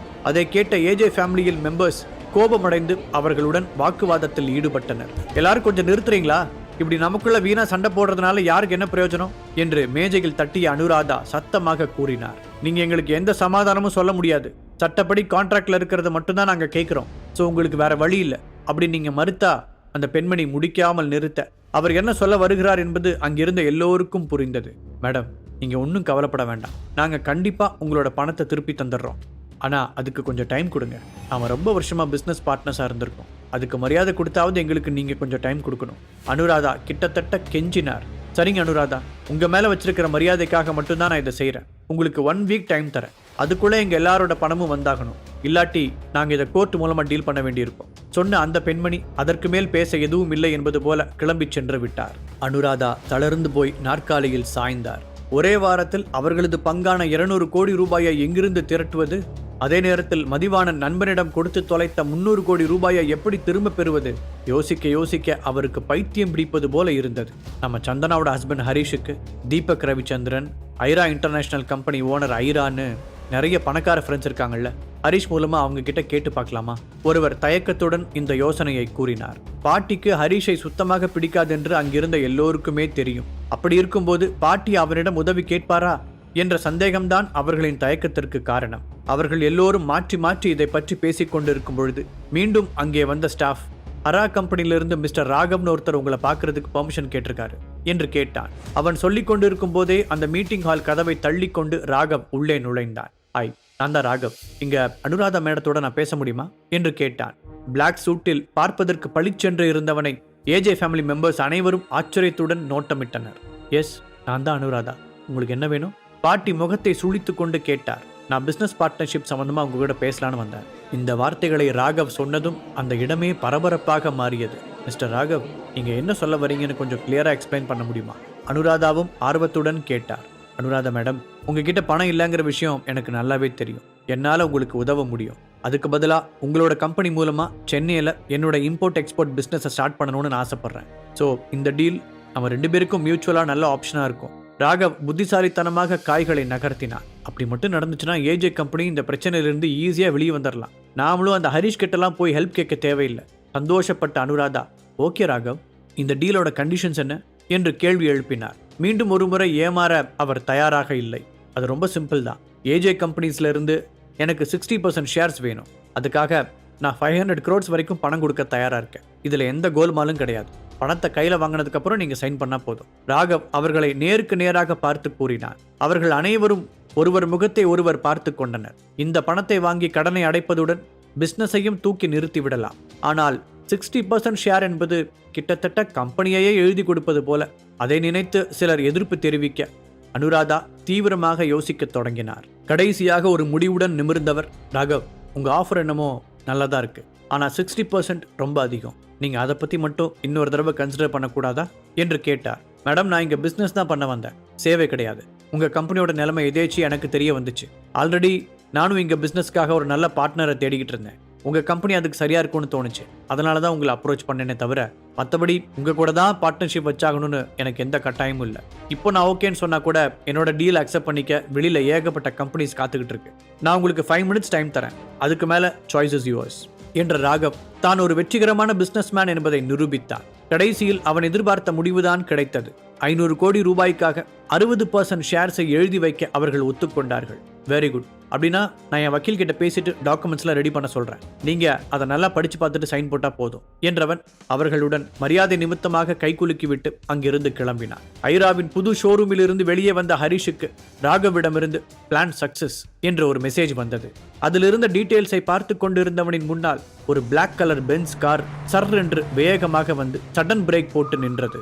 ஹரிஷ் காரை விட்டு இறங்க அவனை கட்டுமஸ்தாக இருந்த ஒருவன் இறுக்கி அணைத்தான். அப்படி ஹரிஷை அணைத்தது ஜெசிகாவின் அண்ணன் ஆண்டனி தான். ஹரிஷ் தன் பாக்கெட்டில் இருந்து ஒரு மாத்திரையை எடுத்தான். கயல்வெளி கொடுத்த புத்தகத்தை பின்பற்றி அவன் தயாரித்த மாத்திரைகளில் இதுவும் ஒன்று. ஆண்டனி ஹரிஷ் கையில் இருந்த மாத்திரையை பார்த்தான். உண்மையிலேயே ஹரிஷ் கூறியபடி அந்த மாத்திரைகள் வேலை செய்தால் அது ஆண்டனிக்கு பெரிய வரமாக இருக்கும். ஆனால் ஹரிஷின் மீது ஆண்டனிக்கு நம்பிக்கை வரவே இல்லை. அதை ஹரிஷும் உணர்ந்தான். நான் சொல்றதை நீங்க நம்பலன்றது எனக்கு தெளிவா தெரியுது என்று ஹரிஷ் சொல்ல ஆண்டனி மௌனத்தையே பதிலாக தந்தான். இதையடுத்து ஹரிஷ் அமர்ந்திருந்த இடத்திலிருந்து எழுந்திருக்க, ஏன் இப்ப எழுந்துட்டீங்க என்று ஆண்டனி கேட்டான். சும்மாதான், டிஸ்கஷன் முடிஞ்சிருச்சு. ஸோ கிளம்ப வேண்டியதானே மிஸ்டர் ஆண்டனி? உடனே ஆண்டனி, நீங்க கொண்டு வந்திருக்கிற மாத்திரையில உண்மையாவே நீங்க சொன்ன சக்திகள்லாம் இருக்கா என்று ஆண்டனி கேட்டா. அவனுக்கு ஹரிஷின் மீதும் அவன் வைத்திருந்த மாத்திரையின் மீதும் அதிக அளவு சந்தேகம் இருந்தாலும் அவனுக்கு அந்த மாத்திரையை ட்ரை செய்து பார்க்க வேண்டும் என்று தோன்றியது. உங்களுக்கு தான் நம்பிக்கை இல்லையே, ஸோ ஃப்ரீயா விடுங்க. ஹரிஷ் சொன்ன விதம் ஆண்டனியின் ஆசையை மேலும் தூண்டியது. அதை கவனித்த ஹரிஷ், உங்களை பார்த்ததுல சந்தோஷம், அப்போ நான் கிளம்பட்டுமா என்று மீண்டும் கேட்டார். ஓகே, நீங்க வச்சிருக்கிற மாத்திரையோட ரேட் எவ்வளோ என்றான் ஆண்டனி. நீங்க என்ன சொல்றீங்க, எனக்கு புரியலையே என ஹரிஷ் அதிர்ச்சியாக கேட்டான். புரியாத மாதிரி நடிக்காத ஹரிஷ், நான் மாத்திரையோட விலை என்னன்னு கேட்டேன். இது ஹரிஷுக்கு ஒரு சேர ஆச்சரியத்தையும் அதிர்ச்சியையும் தந்தது. இப்படி ஒரு வாய்ப்பு வரும் என்று ஹரிஷ் எதிர்பார்க்கவில்லை. ஆனாலும் ஒரு வாய்ப்பு வந்துவிட்டது. 5 என சொல்லிக் கொண்டிருக்கும் போதே 5 lakhs, ஓகே டீல் என்று ஆண்டனி சொல்ல இது ஹரிஷுக்கு இன்னும் பெரிய ஆச்சரியத்தை கொடுத்தது. அவன் ஜஸ்ட் 5,000 என சொல்ல வந்தான். ஆனால் ஆண்டனி அதை இவ்வாறாக புரிந்து கொண்டான். என்னோட கஸ்டமர்ஸை நான் என்னைக்கும் டிசப்பாயிண்ட் பண்ணதில்லை மிஸ்டர் ஆண்டனி. அப்போ மாத்திரையை என்கிட்ட ஹேண்ட் ஓவர் பண்ணலாமே என்று ஆண்டனி கேட்க ஹரிஷும் மாத்திரையை நீட்டினான். ஆண்டனி எடுக்க வந்த நேரத்தில் ஹரிஷ் தன் மாத்திரையை வைத்திருந்த கையை பின்னுக்கு இழுத்து கொண்டான். இது ஆண்டனிக்கு அதிர்ச்சியை தந்தது. என்னாச்சு, நான் பணம் தரமாட்டேன்னு நினைச்சு இப்படி பண்றீங்களா ஹரிஷ் என ஆண்டனி யோசனையாக கேட்க, அப்படிலாம் இல்லை, ஆனா நான் வெறும் 5 லட்சத்துக்கு மட்டும் இந்த மாத்திரையை உங்கள்கிட்ட கொடுக்கறதுன்னு நான் சொல்லவே இல்லையே என்று ஹரிஷ் பீடிகை போட இது ஆண்டனிக்கு மேலும் குழப்பத்தை தந்தது. பின்ன வேற என்ன வேணும், இன்னும் அதிகமாக பணம் வேணுமா? இதை கேட்டதும் ஹரிஷின் பார்வை அங்கு டேபிள் மீது இருந்த ஒரு ஜுவல்லரி பாக்ஸ் மீது விழுந்தது. அந்த பாக்ஸில் ஒரு ரிங் இருக்க அதை ஹரிஷ் உள்ளே வரும்போதே பார்த்திருந்தான். அது அவனை கவர்ந்திருந்தது. ஹரிஷின் பார்வை அது மீது விழவே, உங்களுக்கு அந்த ரிங் வேணுமா என ஆண்டனி குறிப்பறிந்து கேட்டான். ஹரிஷ் தன் கண்களாலேயே ஆம் என சொல்ல உடனே ஆண்டனி அந்த ரிங்கை ஹரிஷிடம் கொடுத்தான். அதே நேரம் பணத்தையும் ஹரிஷின் அக்கவுண்டிற்கு டிரான்ஸ்பர் செய்தான். அங்கிருந்து நேராக அவனது பிளாட்டிற்கு சென்றான். ஹரிஷ் வீட்டிற்குள் நுழையும் போது அங்கு சந்தனா சோஃபாவில் அமர்ந்து கொண்டிருந்தாள். ஹரிஷ் வருவதை பார்த்தவுடனே, ஹரிஷ் வந்துட்டியா, ஏன் இவ்வளவு நேரம் என்றாள் சந்தனா. பாரா, இப்படி கேட்கிற அளவுக்கா நீ என்ன மிஸ் பண்ண பேபி என்று செல்லமாக ஹரிஷ் கேட்க இதற்கு பதிலேதும் சொல்லாத சந்தனா, நீ சரியான நேரத்துக்கு தான் வந்திருக்க, சீக்கிரம் கிளம்பு, நாம் ஒரு இடத்துக்கு போகணும். என்னோட அம்மாவோட ஸ்கூல் ரீயூனியன் ஹரிஷ், அவங்க ஃப்ரெண்ட்ஸ் எல்லாம் வந்திருக்காங்க, கூடவே அவங்களோட ஃபேமிலியையும் கூட்டிட்டு வராங்க, அதான் அம்மா என்னையும் கூப்பிட்டாங்க என்று தயங்கி சொன்னவள், இப்போ நாம அங்க போறோம், லொகேஷன் இதுதான் என்று கூறி தன் மொபைல் ஸ்கிரீனையும் காட்டினாள். அவர்கள் சென்றது அடையாறில் இருந்த ஒரு கஃபே ஷாப். பார்க்கவே மிகவும் அழகாக அதே நேரம் சிம்பிளான ஒரு தோற்றத்தை கொண்டு இருந்தது. இங்கேயா ரீயூனியன் நடக்குது என்று ஹரிஷ் கேட்டான். எஸ் என்று சந்தனா சொல்ல, அப்படி நடக்கிறதுக்கான எந்த அறிகுறியும் இல்லையே என்று கூறியபடியே ஹரிஷ் காரை விட்டு இறங்கினான். பேக் சைட்ல பார்ட்டி ஹால் இருக்கு ஹரிஷ், அங்க நடக்குது, நீ வா நம்ம போலாம் என்று சந்தனா சொல்ல ஹரிஷ் அவளுடன் நடந்து சென்றான். இருவரும் உள்ளே நுழைந்த நேரம் திலகா தன் தோழிகளுடன் பேசிக் கொண்டிருந்தாள். ஹரிஷ் நின்று அனைத்தையும் பார்க்க சந்தனா திலகாவிடம் சென்றாள். திலகா சந்தனாவை பார்த்ததும் புன்னகைத்தவள், எப்படிமா வந்த என்று கேட்க, ஹரிஷ் தான் கூட்டிட்டு வந்தாரு என்று கூறியபடியே அவனை நோக்கி கை காண்பித்தாள் சந்தனா. அவனை பார்த்ததும் திலகா முகத்தில் அதுவரை இருந்த புன்னகை திடீரென்று விலகியது. அவளால் அவனை வெளியே போ என்றும் சொல்ல முடியவில்லை. இவ உன் பொண்ணுதானே, அது எவ்வளவு நாள் ஆச்சு, அம்மா அழகா இருக்கா என்று திலகாவின் தோழிகளில் ஒருத்தி கேட்க, திலகாவின் இன்னொரு தோழியான Hema, not only she is beautiful girl, she is intelligent too என்று சொன்னாள். இதை கேட்டதும் சந்தனா இருவருக்குமே தேங்க்ஸ் என்று சொன்னாள். நீ இப்போ செஞ்சிட்டு இருக்கிற வேலையை பத்தி உங்க அம்மா சொன்னா, இட்ஸ் ரியலி இம்ப்ரெசிவ் என்று ஹேமா சொல்ல, இதையெல்லாம் கேட்டதும் சந்தனாவின் முகத்தில் மட்டுமல்லாமல் திலகாவின் முகத்திலும் சந்தோஷம் குடிகொண்டது. இதையடுத்து மற்றவர்கள் தங்களின் பிள்ளைகளை சந்தனாவுக்கு அறிமுகப்படுத்தினர். அந்த நேரத்தில், சந்தனா, இவர்தான் அந்த ஹரிஷா என்று ஹேமா ஹரிஷை கை காண்பித்தபடி கேட்டாள். சந்தனா உற்சாகமாக ஆமாம் என்றாள். உடனே ஹேமா ஹரிஷ் அருகில் சென்று, யூ லுக் ஹேண்ட்சம் என்றாள். இதை கேட்ட ஹரிஷ் புன்னகைத்தபடியே தேங்க்ஸ் என்றவன் அதோடு, you look gorgeous Mrs Hema என சொல்ல, அதை கேட்டு சிரித்த ஹேமா, ஹரிஷ் எங்க ஒர்க் பண்றீங்க, என்ன பொசிஷன்ல இருக்கீங்க என கேட்க திலகா திடீரென இருமினாள். ஹரிஷோ, நான் ஒரு சின்ன கம்பெனிக்காக ஒர்க் பண்ணிட்டு இருக்கேன் என சொல்ல, ஹேமா விடாமல் என்ன ஒர்க் என்றாள். என் பாஸ்க்கு அக்கௌண்ட்ஸ்ல ஹெல்ப் பண்ணிட்டு இருக்கேன் என ஹரிஷ் சமாளிக்க, என்ன சன், எதையுமே தெளிவா சொல்ல மாட்டேங்கிற, நீ பண்ற வேலைக்கு ஒரு டைட்டில் இருக்கும்ல, உன் சின்ன கம்பெனிக்கு ஒரு நேம் இருக்கணும்ல, அதென்ன என்று ஹேமா கேட்டாள். நான் ஒரு கிளர்க்கா ஒர்க் பண்ணிட்டு இருக்கேன் என ஹரிஷ் பதில் சொல்ல, அங்கிருந்த அனைவரும் அதிர்ச்சியானார்கள். வாட், ஒரு கிளர்க்குக்கா திலகா தன்னோட பொண்ணை கட்டி கொடுத்திருக்கா என்று ஹேமா தனக்குள்ளே நினைத்தாள். ஹேமாவும் திலகாவும் நெடுநாள் தோழிகள். ஆனாலும் இந்த விஷயத்தை திலகா ஹேமாவிடம் சொல்லவில்லை. இதனால் அவள் அதிருப்தியுடன் காணப்பட்டாள். அங்கிருந்த அனைவரும் ஹரிஷை ஒரு மாதிரியாக பார்த்தனர். அவன் கிளர்க் வேலை செய்வதாக அங்கு தகவல் வேகமாக பரவியது. இதனால் திலகாவிற்கு அவர்கள் மத்தியில் மரியாதை குறைவு ஏற்பட்டதாக அவள் உணர்ந்தாள். கிளர்க்குன்றதுனால தான் இவ்வளவு நாள் என்கிட்ட எதுவுமே சொல்லலையா என்று ஹேமா ஹஸ்கி வாய்ஸில் திலகாவிடம் கேட்க திலகா பதிலேதும் சொல்லாமல் சங்கடத்தில் சிரிப்பவர்கள் போல தன் முகத்தை வைத்துக் கொண்டாள். சரி பரவாயில்ல ஹரிஷ், கிளர்க்கா இருந்தா என்ன, ஒன்றும் பிரச்சனை இல்லை. அதான் சந்திரா நல்லா சம்பாதிக்கிறாளே, அவ உன்னை எப்படியும் நல்லா பார்த்துப்பா. ஆல்ரெடி அவ தான் உன்னை பார்த்துக்கிட்டு இருக்கான்னு நினைக்கிறேன். அது அப்படியே தொடரட்டும் என்று நக்கலை ஒழித்து வைத்தபடியே பேசினாள் ஹேமா. இது திலகாவுக்கு மேலும் கடுப்பை கிளப்பியது. நியாயப்படி பார்த்தால் இப்போது திலகாவுக்கு ஹேமா மேல்தான் கோபம் எழ வேண்டும். ஆனால் அவளுக்கோ எப்பவும் போல ஹரிஷின் மீது மட்டுமே கோபம் வந்தது. திலகாவின் முகம் மாறியதை சந்தனா கவனித்தாள். அதோடு ஹரிஷ் இன்சல்ட் செய்யப்படுவதையும் அவள் உணர்ந்தாள். ச்சே, நாம் இங்க ஹரிஷை கூட்டிட்டே வந்திருக்கூடாது. அவன் அப்பவே கேட்டான், எல்லாம் ஏன் தப்பு தான் என்று சந்தனா தனக்குள்ளே வருந்தி கொண்டிருந்தாள். அப்போது ஹேமா நின்ற இடத்தில் இருந்தே ஒரு இளைஞனுக்கு கை காட்டினாள். அவன் மெல்ல ஹேமாவை நோக்கி நடந்து வர, ஹாய் ஃப்ரெண்ட்ஸ், இந்த ஒரு அருமையான நாள்ல நான் உங்களுக்கு ஒரு ஹாப்பி நியூஸை சொல்ல போறேன் என்று ஹேமா எல்லார் முன்னிலையிலும் சொன்னார். அவர்கள் அனைவரும் ஹேமா என்ன சொல்ல போகிறாள் என்று ஆவலுடன் காத்திருக்க, இந்த மாசம் 26ஆம் தேதி என் பொண்ணுக்கு மேரேஜ். அவ மேரேஜ் பண்ணிக்க போற மாப்பிள்ள இதோ இவர்தான், மிஸ்டர் பரத் என்று ஒரு இளைஞனை அழைத்தாள். அனைவரும் அவனை பார்த்து ஆரவாரம் இட்டனர். பரத் அங்கிருந்தவர்களை பார்த்து வணக்கம் சொன்னாள். உடனே பரத்துடன் கைகோர்த்தபடியே ஹேமாவின் மகளும் நின்றாள்.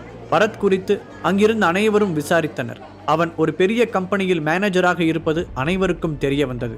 இது ஹேமாவுக்கு பெருமையை கொடுக்க திலகாவுக்கோ மேலும் வருத்தத்தை கொடுத்தது. ஹேமா பரத்தை திலகாவிடம் பிரத்யேகமாக அறிமுகப்படுத்தி வைத்தாள். பரத், ஆக்சுவலி உன்னால திலகாவுக்கு ஒரு ஹெல்ப் பண்ண முடியுமா என ஹேமா கேட்க, இது திலகாவுக்கும் சந்தனாவுக்கும் அதிர்ச்சியை கொடுத்தது. திலகாவோட மருமக ஹரிஷ், அவன் இப்போ ஒரு சின்ன கம்பெனியில் கிளர்க்காக ஒர்க் பண்ணிட்டு இருக்கான். அவனுக்கு உன்னோட பவரை யூஸ் பண்ணி கொஞ்சம் பெட்டர் ஜாப் வாங்கி தர முடியுமா என்றாள் ஹேமா. அவள் அப்படி கேட்டது திலகாவுக்கு மேலும் அவமானத்தை கூட்ட சந்தனாவுக்கோ கடும் சங்கடமாக இருந்தது. இருவரும் ஒரு சேர ஹரிஷை பார்த்தனர். இவன் ஏன் இன்னும் இங்க நின்று எங்களை அசிங்கப்படுத்துறான், முதல்ல இவனை இங்கிருந்து துரத்தணும் என தனக்குள் நினைத்தபடியே திலகா ஹரிஷை நோக்கி வேக வேகமாக சென்றார். நீ எதுக்கு ஹரிஷை கூட்டிட்டு வர போற, நாமளே போவோம். ஹாய் ஹரிஷ், இவர் தான் என் மருமக. இவர் கம்பெனியில் உனக்கு ஒரு ஜாப் கேட்டிருக்கேன், ரெஸ்யூம் மட்டும் ஃபார்வர்ட் பண்ணிட்டு என்று ஹேமா சொல்ல, கடவுளே, இன்னும் என்னெல்லாம் இங்கே பார்க்கணுமோ என மனதுக்குள்ளே நொந்து கொண்ட ஹரிஷ் சரி என்று தலையாட்டினான். உள்ள நடக்கிறதெல்லாம் உனக்கு இன்சல்ட்டா இருக்குன்னு எனக்கு புரியுது. நீ கொஞ்ச நேரம் இங்கே இரு, நான் சீக்கிரமா வந்துடுறேன். சாரி ஹரி என்று கூறிவிட்டு சந்தனா மீண்டும் உள்ளே சென்றாள். என்னாச்சு சந்தனா, ஹரிஷ் ஏன் வெளியே போயிட்டாரு என்று ஹேமா விசாரிக்க, ஆஃபீஸ் ரிலேட்டட் கால் ஒன்று அதான் என்று சந்தனா சமாளித்தாள். கமான் சந்து, டாப் பொசிஷன்ல இருக்கிற உனக்கும் சரி என் மாப்பிள்ளைக்கும் சரி எந்த காலும் வரல, ஆனா உன் கிளர்க் ஹஸ்பண்டுக்கு வருதா என்று ஹேமா குத்தலாக பேச, அம்மாவின் தோழி என்பதால் சந்தனா பதிலெதுவும் சொல்லாமல் அமைதியாக இருந்தாள். சரி ஃப்ரீயா விடு என்று கூறிவிட்டு வேறு டாபிக்குகள் பேச ஆரம்பித்தாள் ஹேமா. பார்ட்டி ஹாலுக்குள் அனைவரும் பேசி சிரித்து கொண்டிருக்க ஹரிஷ் உள்ளே மீண்டும் வந்தான். அவனை பார்த்ததும், இப்ப எதுக்கு உள்ள வந்த, எங்களை அசிங்கப்படுத்தவா, இதுவரைக்கும் நீ பண்ணதே போதும், வெளியே போய் நில்லு என்று மெதுவாக ஹரிஷிடம் சொன்னாள் திலகா. சந்தனாவும் அவன் அருகில் வந்து, ஏன் ஹரிஷ் வந்த, வெளியே வெயிட் பண்ணு, நான் தான் வரேன்னு சொன்னல, இவங்களெல்லாம் மாற்றவே முடியாது, எல்லாம் ஏன் தப்பு தான் என கண் கலங்க இருவரின் பேச்சையும் அவன் கேட்காமல் அப்படியே நின்று கொண்டிருந்தான். அந்த நேரத்தில், ஹரிஷ் சார் என்று வெயிட்டர் ஒருவன் கேட்க, எஸ் என்றான் ஹரிஷ். அந்த வெயிட்டர் ஹரிஷிடம் ஒரு கிஃப்ட் பேக் ஒன்றை கொடுத்தான். அதை சந்தனாவும் திலகாவும் ஆச்சரியமாக பார்த்தனர். என்னதான் அத்தைக்கு தன்னை பிடிக்காது என்றாலும் அவள் எண்ணத்தை கொஞ்சம் மாற்ற நினைத்து அவளுக்கு கொஞ்சம் கௌரவத்தையும் கொடுத்து பார்ப்போம் என்று நினைத்தே ஹரிஷ் இதை செய்திருந்தான். திலகாவுக்கு ஹரிஷின் கிஃப்டின் மீது எந்த நம்பிக்கையும் இல்லை. அவன் இப்போது தந்திருக்கும் கிஃப்டிற்குள் எப்படியும் மொக்கையான ஒன்றுதான் இருக்கும் என்று அவள் குறுகிய மூளை நினைத்தது. அதை வாங்கி கையில் மட்டும் வைத்துக் கொண்டாள். திலகா, கிஃப்ட் ஓபன் பண்ணு, அதுல என்ன இருக்குன்னு பார்க்கணும்ல என ஹேமா சொல்ல, இப்ப எதுக்கு ஹேமா, செலிப்ரேட் பண்ண நிறைய இருக்கு, அப்புறம் பார்த்துக்கலாம் என்று திலகா சொன்னாள். நோ நோ நோ, இப்பவே ஓபன் பண்ணு என்று ஹேமாவும் மற்ற தோழிகளும் கூற, திலகா கிஃப்டை வேறு வழி இல்லாமல் ஓபன் செய்ய அதில் இருந்ததை பார்த்து திலகா திகைத்து விட்டாள். ஹேமாவின் கண்கள் ஆச்சரியத்தில் விரிந்தன. சந்தனா ஹரிஷை அதிர்ச்சியாக பார்த்தாள். வாவ், டைமண்ட் நெக்லஸா என்று திலகாவின் தோழிகளில் ஒருத்தி வாயை பிளக்க, எஸ் என்று ஸ்டைலாக சொன்னவன், நெக்லஸ் எப்படி இருக்கு என்றார். ஹரிஷ் மாதிரி ஒரு மாப்பிள்ளை கிடைக்க திலகா கொடுத்து வச்சிருக்கணும் என்று அங்கிருந்தவர்கள் சொல்ல, திலகாவுக்கு இது காதில் தேன் வந்து பாய்வது போல இருந்தது. ஹேமா மீதும் பரத் மீதும் மட்டுமே இருந்த அட்டென்ஷன் திலகா பக்கமும் ஹரிஷ் பக்கமும் திரும்பியது. பார்ட்டி முடிந்து ஹரிஷும் சந்தனாவும் அங்கிருந்து பிளாட்டிற்கு கிளம்பினர். அம்மாவோட பிரஸ்டீஜை காப்பாத்தினதுக்கு ரொம்ப தேங்க்ஸ் ஹரி, ஆனா இவ்வளோ காஸ்ட்லியான டைமண்ட் நெக்லஸை கிஃப்ட் தர அளவுக்கு உனக்கு ஃப்ரெண்டு யாரு ஹரி என்று சந்தனா கேட்டாள். ஒரு ஃபாரின் ஃப்ரெண்ட் என்கிட்ட இருந்து ஒரு டைம் பணம் வாங்கியிருந்தான், அதை இப்போ இப்படி திருப்பி கொடுத்துட்டான். அவன் பார்ட்டி ஹாலை விட்டு வெளியே வந்ததும் ஐராவிற்கு கால் செய்து இம்மிடியட்டா நான் இருக்கிற லொகேஷனுக்கு ஒரு gift வேணும் என்று சொன்னான். அவளும் ஓகே சொல்ல அப்படித்தான் அந்த டைமண்ட் நெக்லஸ் ஹரிஷிடம் வந்தது. இருவரும் பிளாட்டருக்கு திரும்ப சந்தனா உறங்கச் சென்றாள். ஹரிஷிற்கோ ஆண்டனிக்கு அந்த மாத்திரையை விற்றது ஞாபகம் வந்தது. உடனே அவன் அசிஸ்டன்ட் கமிஷனர் கயல் கொடுத்த புத்தகத்தை படிக்க ஆரம்பித்தான். அடுத்த நாள் விடிந்தது. ஹரிஷ் எழுந்து ஆபீஸுக்கு புறப்பட்டு சென்றான். அந்த ஆண்டனி நமக்கு சரியான ஒரு ஐடியாவை கொடுத்திருக்கான். அதை அடுத்தடுத்த ஸ்டேஜுக்கு கொண்டு போலாமா வேண்டாமா என்று ஆபீஸ் சேரில் ஒய்யாரமாக அமர்ந்து கொண்டு ஹரிஷ் யோசித்துக் கொண்டிருந்தான். அதே நேரம் சந்தனாவிற்கு அவள் பாட்டியிடம் இருந்து அழைப்பு வந்தது. நம்ம ஃபேமிலி மீட்டிங் ஒன்று இருக்கு, அதுக்கு நீ வரணும் என்று கூற சந்தனாவும் சரி என்றாள். மீட்டிங் நடக்கும் இடம் தொடர்பான லொகேஷன் அவளுக்கு அனுப்பி வைக்கப்பட்டு இருந்தது. அந்த லொகேஷனை பார்த்ததும் சந்தனாவின் கண்கள் ஆச்சரியமடைந்தன. பொதுவாக சந்தனா குடும்பத்தின் மீட்டிங் என்பது அவர்களின் வீட்டுக்குள் தான் நடக்கும். ஆனால் இந்த முறை ஒரு ரிசார்ட்டில் பிளான் செய்யப்பட்டிருந்தது. அவள் உடனே இந்த தகவலை ஹரிஷுக்கு மெசேஜ் மூலம் தெரியப்படுத்தவும் செய்தாள். இதன் பின்னர் சந்தனா ரெடியாகி மீட்டிங் நடைபெறும் ரிசார்ட்டுக்கு சென்றாள். தங்களது ஃபேமிலி பிசினஸில் ஏற்பட்ட இழப்பை சரி செய்ய என்ன செய்யலாம் என்பதற்காகவே இந்த மீட்டிங் நடைபெறுகிறது என்பதை சந்தனா ஓரளவுக்கு அறிந்திருந்தாள். அடுத்த சில நிமிடங்களில் அந்த ரிசார்ட்டில் உள்ள ஒரு பிசினஸ் டிஸ்கஷன் ஹாலில் சந்தனாவின் முக்கிய குடும்ப உறுப்பினர்கள் குழுமியிருந்தனர். அனுராதா நடுவில் உட்கார அவரது வலப்புறமும் இடப்புறமும் நெடுக்க சேர்கள் போடப்பட்டிருக்க அதில் குடும்ப உறுப்பினர்கள் எல்லோரும் வரிசையாக அமர்ந்திருந்தனர். நம்ம குடும்பம் இப்படி ஒரு வீழ்ச்சியை சந்திச்சதே இல்லை, எல்லாம் நடந்து முடிஞ்சிருச்சு, இனி யாரையும் குத்த சொல்லியும் யூஸ் இல்லை என்று கூறி அனுராதா மதிவாணனை பார்த்தாள். அவரோ தலை குனிந்தபடியே இருந்தார். தன் அப்பாவை இப்படி பார்க்க சந்தனாவுக்கு மிகவும் கஷ்டமாக இருந்தது. யாரும் எதுவும் பேசாமல் அமைதியாகவே இருக்க. இப்போ நம்ம கிட்ட வெறும் 40% ஷேர்ஸ் மட்டும்தான் இருக்கு. இதை வச்சு நாம அடுத்த கட்டத்துக்கு போகணும். அரா கம்பெனி உள்ள வந்து நம்மள சேவ் பண்ணதெல்லாம் சந்தோஷம்தான். ஆனா அவங்க கைக்கு நம்ம 60% ஷேர் போயிடுச்சு. ஸோ மீதி நம்ம கையில இப்போ இருக்கிற 40% வச்சுதான் அடுத்த கட்டத்துக்கு போற வழியை பார்க்கணும். அதனால யாருக்கெல்லாம் என்னென்ன ஐடியா இருக்கோ அதை சொல்லுங்க என்று அனுராதா கூற அங்கிருந்தவர்கள் ஒருவரையொருவர் பார்த்தனர். சந்தனா அமைதியாக இருக்க அவளின் அப்பாவும் அமைதியாகவே இருந்தார். சில நிமிடம் அங்கு அமைதி மட்டுமே நீடித்தது. யாருக்கும் ஒரு ஐடியாவும் இல்லையா என்று அனுராதா கேட்க, என்கிட்ட ஒரு ஐடியா இருக்கு என்று எழுந்து நின்றான் கார்த்திக். சந்தனா உட்பட அங்கிருந்த எல்லோருமே கார்த்திக்கை பார்த்தனர். என்ன ஐடியா? எதா இருந்தாலும் சொல்லு, தயங்காம சொல்லு கார்த்திக் என்று அனுராதா கூற கார்த்திக் சொல்ல தயாரானான். பாட்டி, நம்மளோட 60% ஷேர் இப்போ அந்த ஹாரா கம்பெனி கிட்ட தான் இருக்கு. அதை நம்மளால திரும்பவும் இப்போதைக்கு வாங்கவே முடியாது. மெஜாரிட்டி ஷேர் அவங்க கிட்ட இருக்கிறதுனால அந்த ராகவ் கைக்கு தான் ஷேர்ஸோட இன்ட்ரெஸ்ட் எல்லாம் போகும். அதனால நாம இப்போ அந்த 60% ஷேரை மறந்துடுவோம் என்றான். அதையெல்லாம் அப்பவே மறந்தாச்சு, நீ விஷயத்துக்கு வா கார்த்திக் என்று விரக்தியான குரலில் அனுராதா சொல்ல, பாட்டி இப்போ நம்மளோட மீதி 40% ஷேர் இருக்கு. அதுல இருந்து ஒரு 10% ஷேரை நாம வித்துட்டோம்னா அதுல இருந்து நமக்கு ஒரு அமௌண்ட் வரும். அந்த அமௌண்ட்டை வச்சு ஒரு புது கம்பெனியை ஸ்டார்ட் பண்ணுவோம். இண்டஸ்ட்ரியில நமக்கு இருக்கிற எக்ஸ்பீரியன்ஸுக்கு நிச்சயமா நம்ம கம்பெனி சக்சஸ்ஃபுல்லா தான் போகும் என கார்த்திக் சொல்ல அனுராதா சிறிது நேரம் யோசித்தார். மற்றவர்களின் பார்வையோ அனுராதா என்ன சொல்ல போகிறார் என்பதிலேயே இருந்த நேரத்தில், ஐடியா நல்லா இருக்கு, எல்லாம் ஓகே கார்த்திக், ஆனா இம்மிடியட்டா நம்ம கிட்ட இருந்து 10% ஷேரை வாங்குற அளவுக்கு இங்க யார் இருக்கா? நமக்கு ஆதரவா இருந்தவங்களும் இப்போ நம்ம இருக்கிற நிலைமை தெரிஞ்சு உதவி பண்ண வரமாட்டேங்கிறாங்க. அப்படி இருக்கிறப்போ நீ சொல்ற மாதிரி 10% ஷேரை வாங்குற அளவுக்கு நம்பிக்கையான ஆள் யார் வருவா என்று அனுராதா கேட்டார். பாட்டி, நீங்க அப்படி யோசிக்கிறீங்க. நாம் இப்போ ஹரா கம்பெனியோட ஜாயிண்ட் வெஞ்சர்ல இருக்கோன்னு வெளி உலகத்துக்கு நல்லா தெரியும். அதை நாம நமக்கு அட்வான்டேஜா மாத்திப்போம். ஹரா கம்பெனி பேர்ல இருக்கிற எல்லா நல்லெண்ணமும் இப்போ நம்ம கம்பெனி மேலேயும் ஆட்டோமேட்டிக்கா வந்துடும். ஸோ நமக்கு ஈஸியா பையர் கிடைப்பாங்க. நீ சொல்றது எனக்கு புரியுது கார்த்தி, ஆனாலும் வெளியிருக்கிறவங்க யாரும் முட்டாள் இல்ல. ஹரா கம்பெனியோட கூட்டணியில இருக்கிற ஒரு கம்பெனி ஏன் தன்னோட ஷேர்ஸை விற்குது? அப்போனா அதுல ஏதோ வில்லங்க இருக்குன்னு தானே எல்லாரும் யோசிப்பாங்க. நாம மற்றவங்க இடத்துல இருந்தாலுமே அப்படிதான் யோசிப்போம் என்றாள் அனுராதா. குடும்ப உறுப்பினர்களில் ஒருவரும், அத்தை சொல்றது சரிதான், நம்ம ஷேர்ஸை விற்க போனாலே ஏதோ வில்லங்க இருக்குன்னு நினைப்பாங்க. அப்படியே யார் வந்தாலும் அவங்க நாம சொல்ற மாதிரி 10% ஷேரையும் வாங்குவாங்களான்னு தெரியாது என்று சொன்னார். இதையெல்லாம் கேட்ட கார்த்திக் சிரித்தான். அவன் சிரித்தது அங்கிருப்பவர்களுக்கு ஆச்சரியத்தையும் அதிர்ச்சியையும் ஒரு சேர தந்தது. கார்த்திக், நாங்க இப்ப எவ்வளவு சீரியஸா சொல்லிக்கிட்டு இருக்கோம், நீ என்னடான இப்படி சிரிச்சுக்கிட்டு இருக்க என அனுராதா கோபமடைய, பின்னென்ன பாட்டி, நான் இப்படி ஒரு யோசனையை உங்கள்கிட்ட சொல்றேன்னா அதை பத்தி முழுசா யோசிக்காமல சொல்லியிருப்பேன் என்றான் கார்த்திக். நீ சொல்றது புரியல கார்த்திக், எதுவா இருந்தாலும் கொஞ்சம் நேரடியா சொல்லு என்று அனுராதா கூற, பாட்டி 10% ஷேரை ஒட்டுமொத்தமா வாங்குற அளவுக்கு எனக்கு ஒரு ஆளை தெரியும் என்று கார்த்திக் புன்னகைத்தபடியே கூறினார். இதை கேட்டதும் அங்கிருந்த எல்லோரும் அதிர்ச்சியாகினர். என்ன சொல்ற கார்த்திக், யாரது என்று அனுராதா கேட்க கார்த்திக் புன்னகைத்தபடியே இருந்தார். கார்த்திக், போதும் சஸ்பென்ஸ் வைக்காம யாருன்னு சொல்லு கார்த்திக் என்று அனுராதா கோபம் கலந்த குரலில் கேட்டார். கோபப்படாதீங்க பாட்டி, அந்த பையர் வேற யாரும் இல்ல, என்னோட ஃப்ரெண்டு தான் என்று கார்த்திக் சொன்னார். நீங்க விஜேந்திர சிங்ன்றவர் கேள்விப்பட்டிருக்கீங்களா? நீ எந்த விஜேந்திர சிங்க சொல்ற கார்த்தி என்று தன் மனதில் ஒரு விஜேந்திரை நினைத்தபடியே அனுராதா கேட்டார். பாட்டி, நீங்க யார மனசுல நினைச்சிருக்கீங்களோ அவங்கள தான் நானும் சொல்றேன் என்றான் கார்த்திக். என்ன சொல்ற Karthik? 5 times mixed martial arts world champion பட்டத்தை ஜெயிச்சாரே அந்த விஜேந்திர சிங்கையா நீ சொல்ற என்று பாட்டி கேட்டார். ஆமா பாட்டி, அவரையே தான் சொல்றேன். சரி கார்த்திக், நம்ம 10% ஷேர்ஸ் அவர் வாங்குறாரான்னு கேளு என அனுராதா அவசரப்படுத்த இப்பவே பண்றேன் என்று சந்தோஷமாக கூறிவிட்டு விஜேந்தருக்கு கால் செய்தான் கார்த்திக். ஹலோ விஜேந்தர் சிங், நான் தான் கார்த்தி பேசுறேன் என்று இவன் சொல்ல, கார்த்தி எப்படி இருக்க? It's been a long time என்றான் விஜேந்தர். ஆமா, இப்போ நீங்க ஃப்ரீயா? உங்கள்கிட்ட ஒரு முக்கியமான விஷயம் டிஸ்கஸ் பண்ணணும். கொஞ்சம் ஒர்க் இருக்கு, பட் இட்ஸ் ஓகே. நீ சொல்லு கார்த்தி, என்ன விஷயம் என்று விஜேந்தர் கேட்க, இங்க ஈசிஆர்ல இருக்க ஒரு ரிசார்ட்ல ஃபேமிலி மீட்டிங் போயிட்டு இருக்கு. அப்போ ஒரு டிஸ்கஷன்ல உங்க ஹெல்ப் எனக்கு தேவைப்படுது, அதுக்கு தான் கால் பண்ணேன் என்ன சொல்ல. நான் ஈசிஆருக்கு நியர்பைல தான் இருக்கேன், பேசாம லொகேஷன் சென்ட் பண்ணி விடு, நான் நேர்லயே வந்துடுறேன் என்றான் விஜேந்தர். அடுத்த 10 நிமிடத்தில் விஜேந்தர் ரிசார்ட்டுக்கு வந்தான். அவனை ரிசார்ட்டின் வாசலுக்கு சென்று அழைத்து வந்தான் கார்த்திக். பார்த்தவுடனே ஃபைட்டர் என்று சொல்வதற்கான அத்தனை கூறுகளையும் அவன் கொண்டிருந்தான். அவன் நடை, கட்டுமஸ்தான உடல் எல்லாம் அதை இன்னும் நிரூபணம் செய்தன.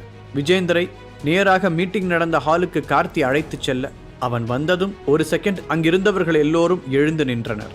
சந்தனாவோ ஏதோ ஒரு நினைவில் அப்படியே அமர்ந்திருந்தாள். அவள் இவன் வந்ததை கூட கவனிக்கவில்லை.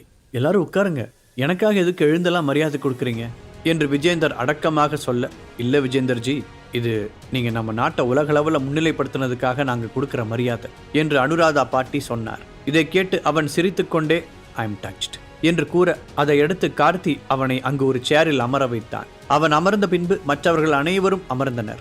கார்த்தி அமராமல் விஜேந்தர் அருகில் நின்று கொண்டிருந்தான். விஜேந்தர் அனைவரையும் பார்க்க அவன் கண் சந்தனா மீதும் விழுந்தது.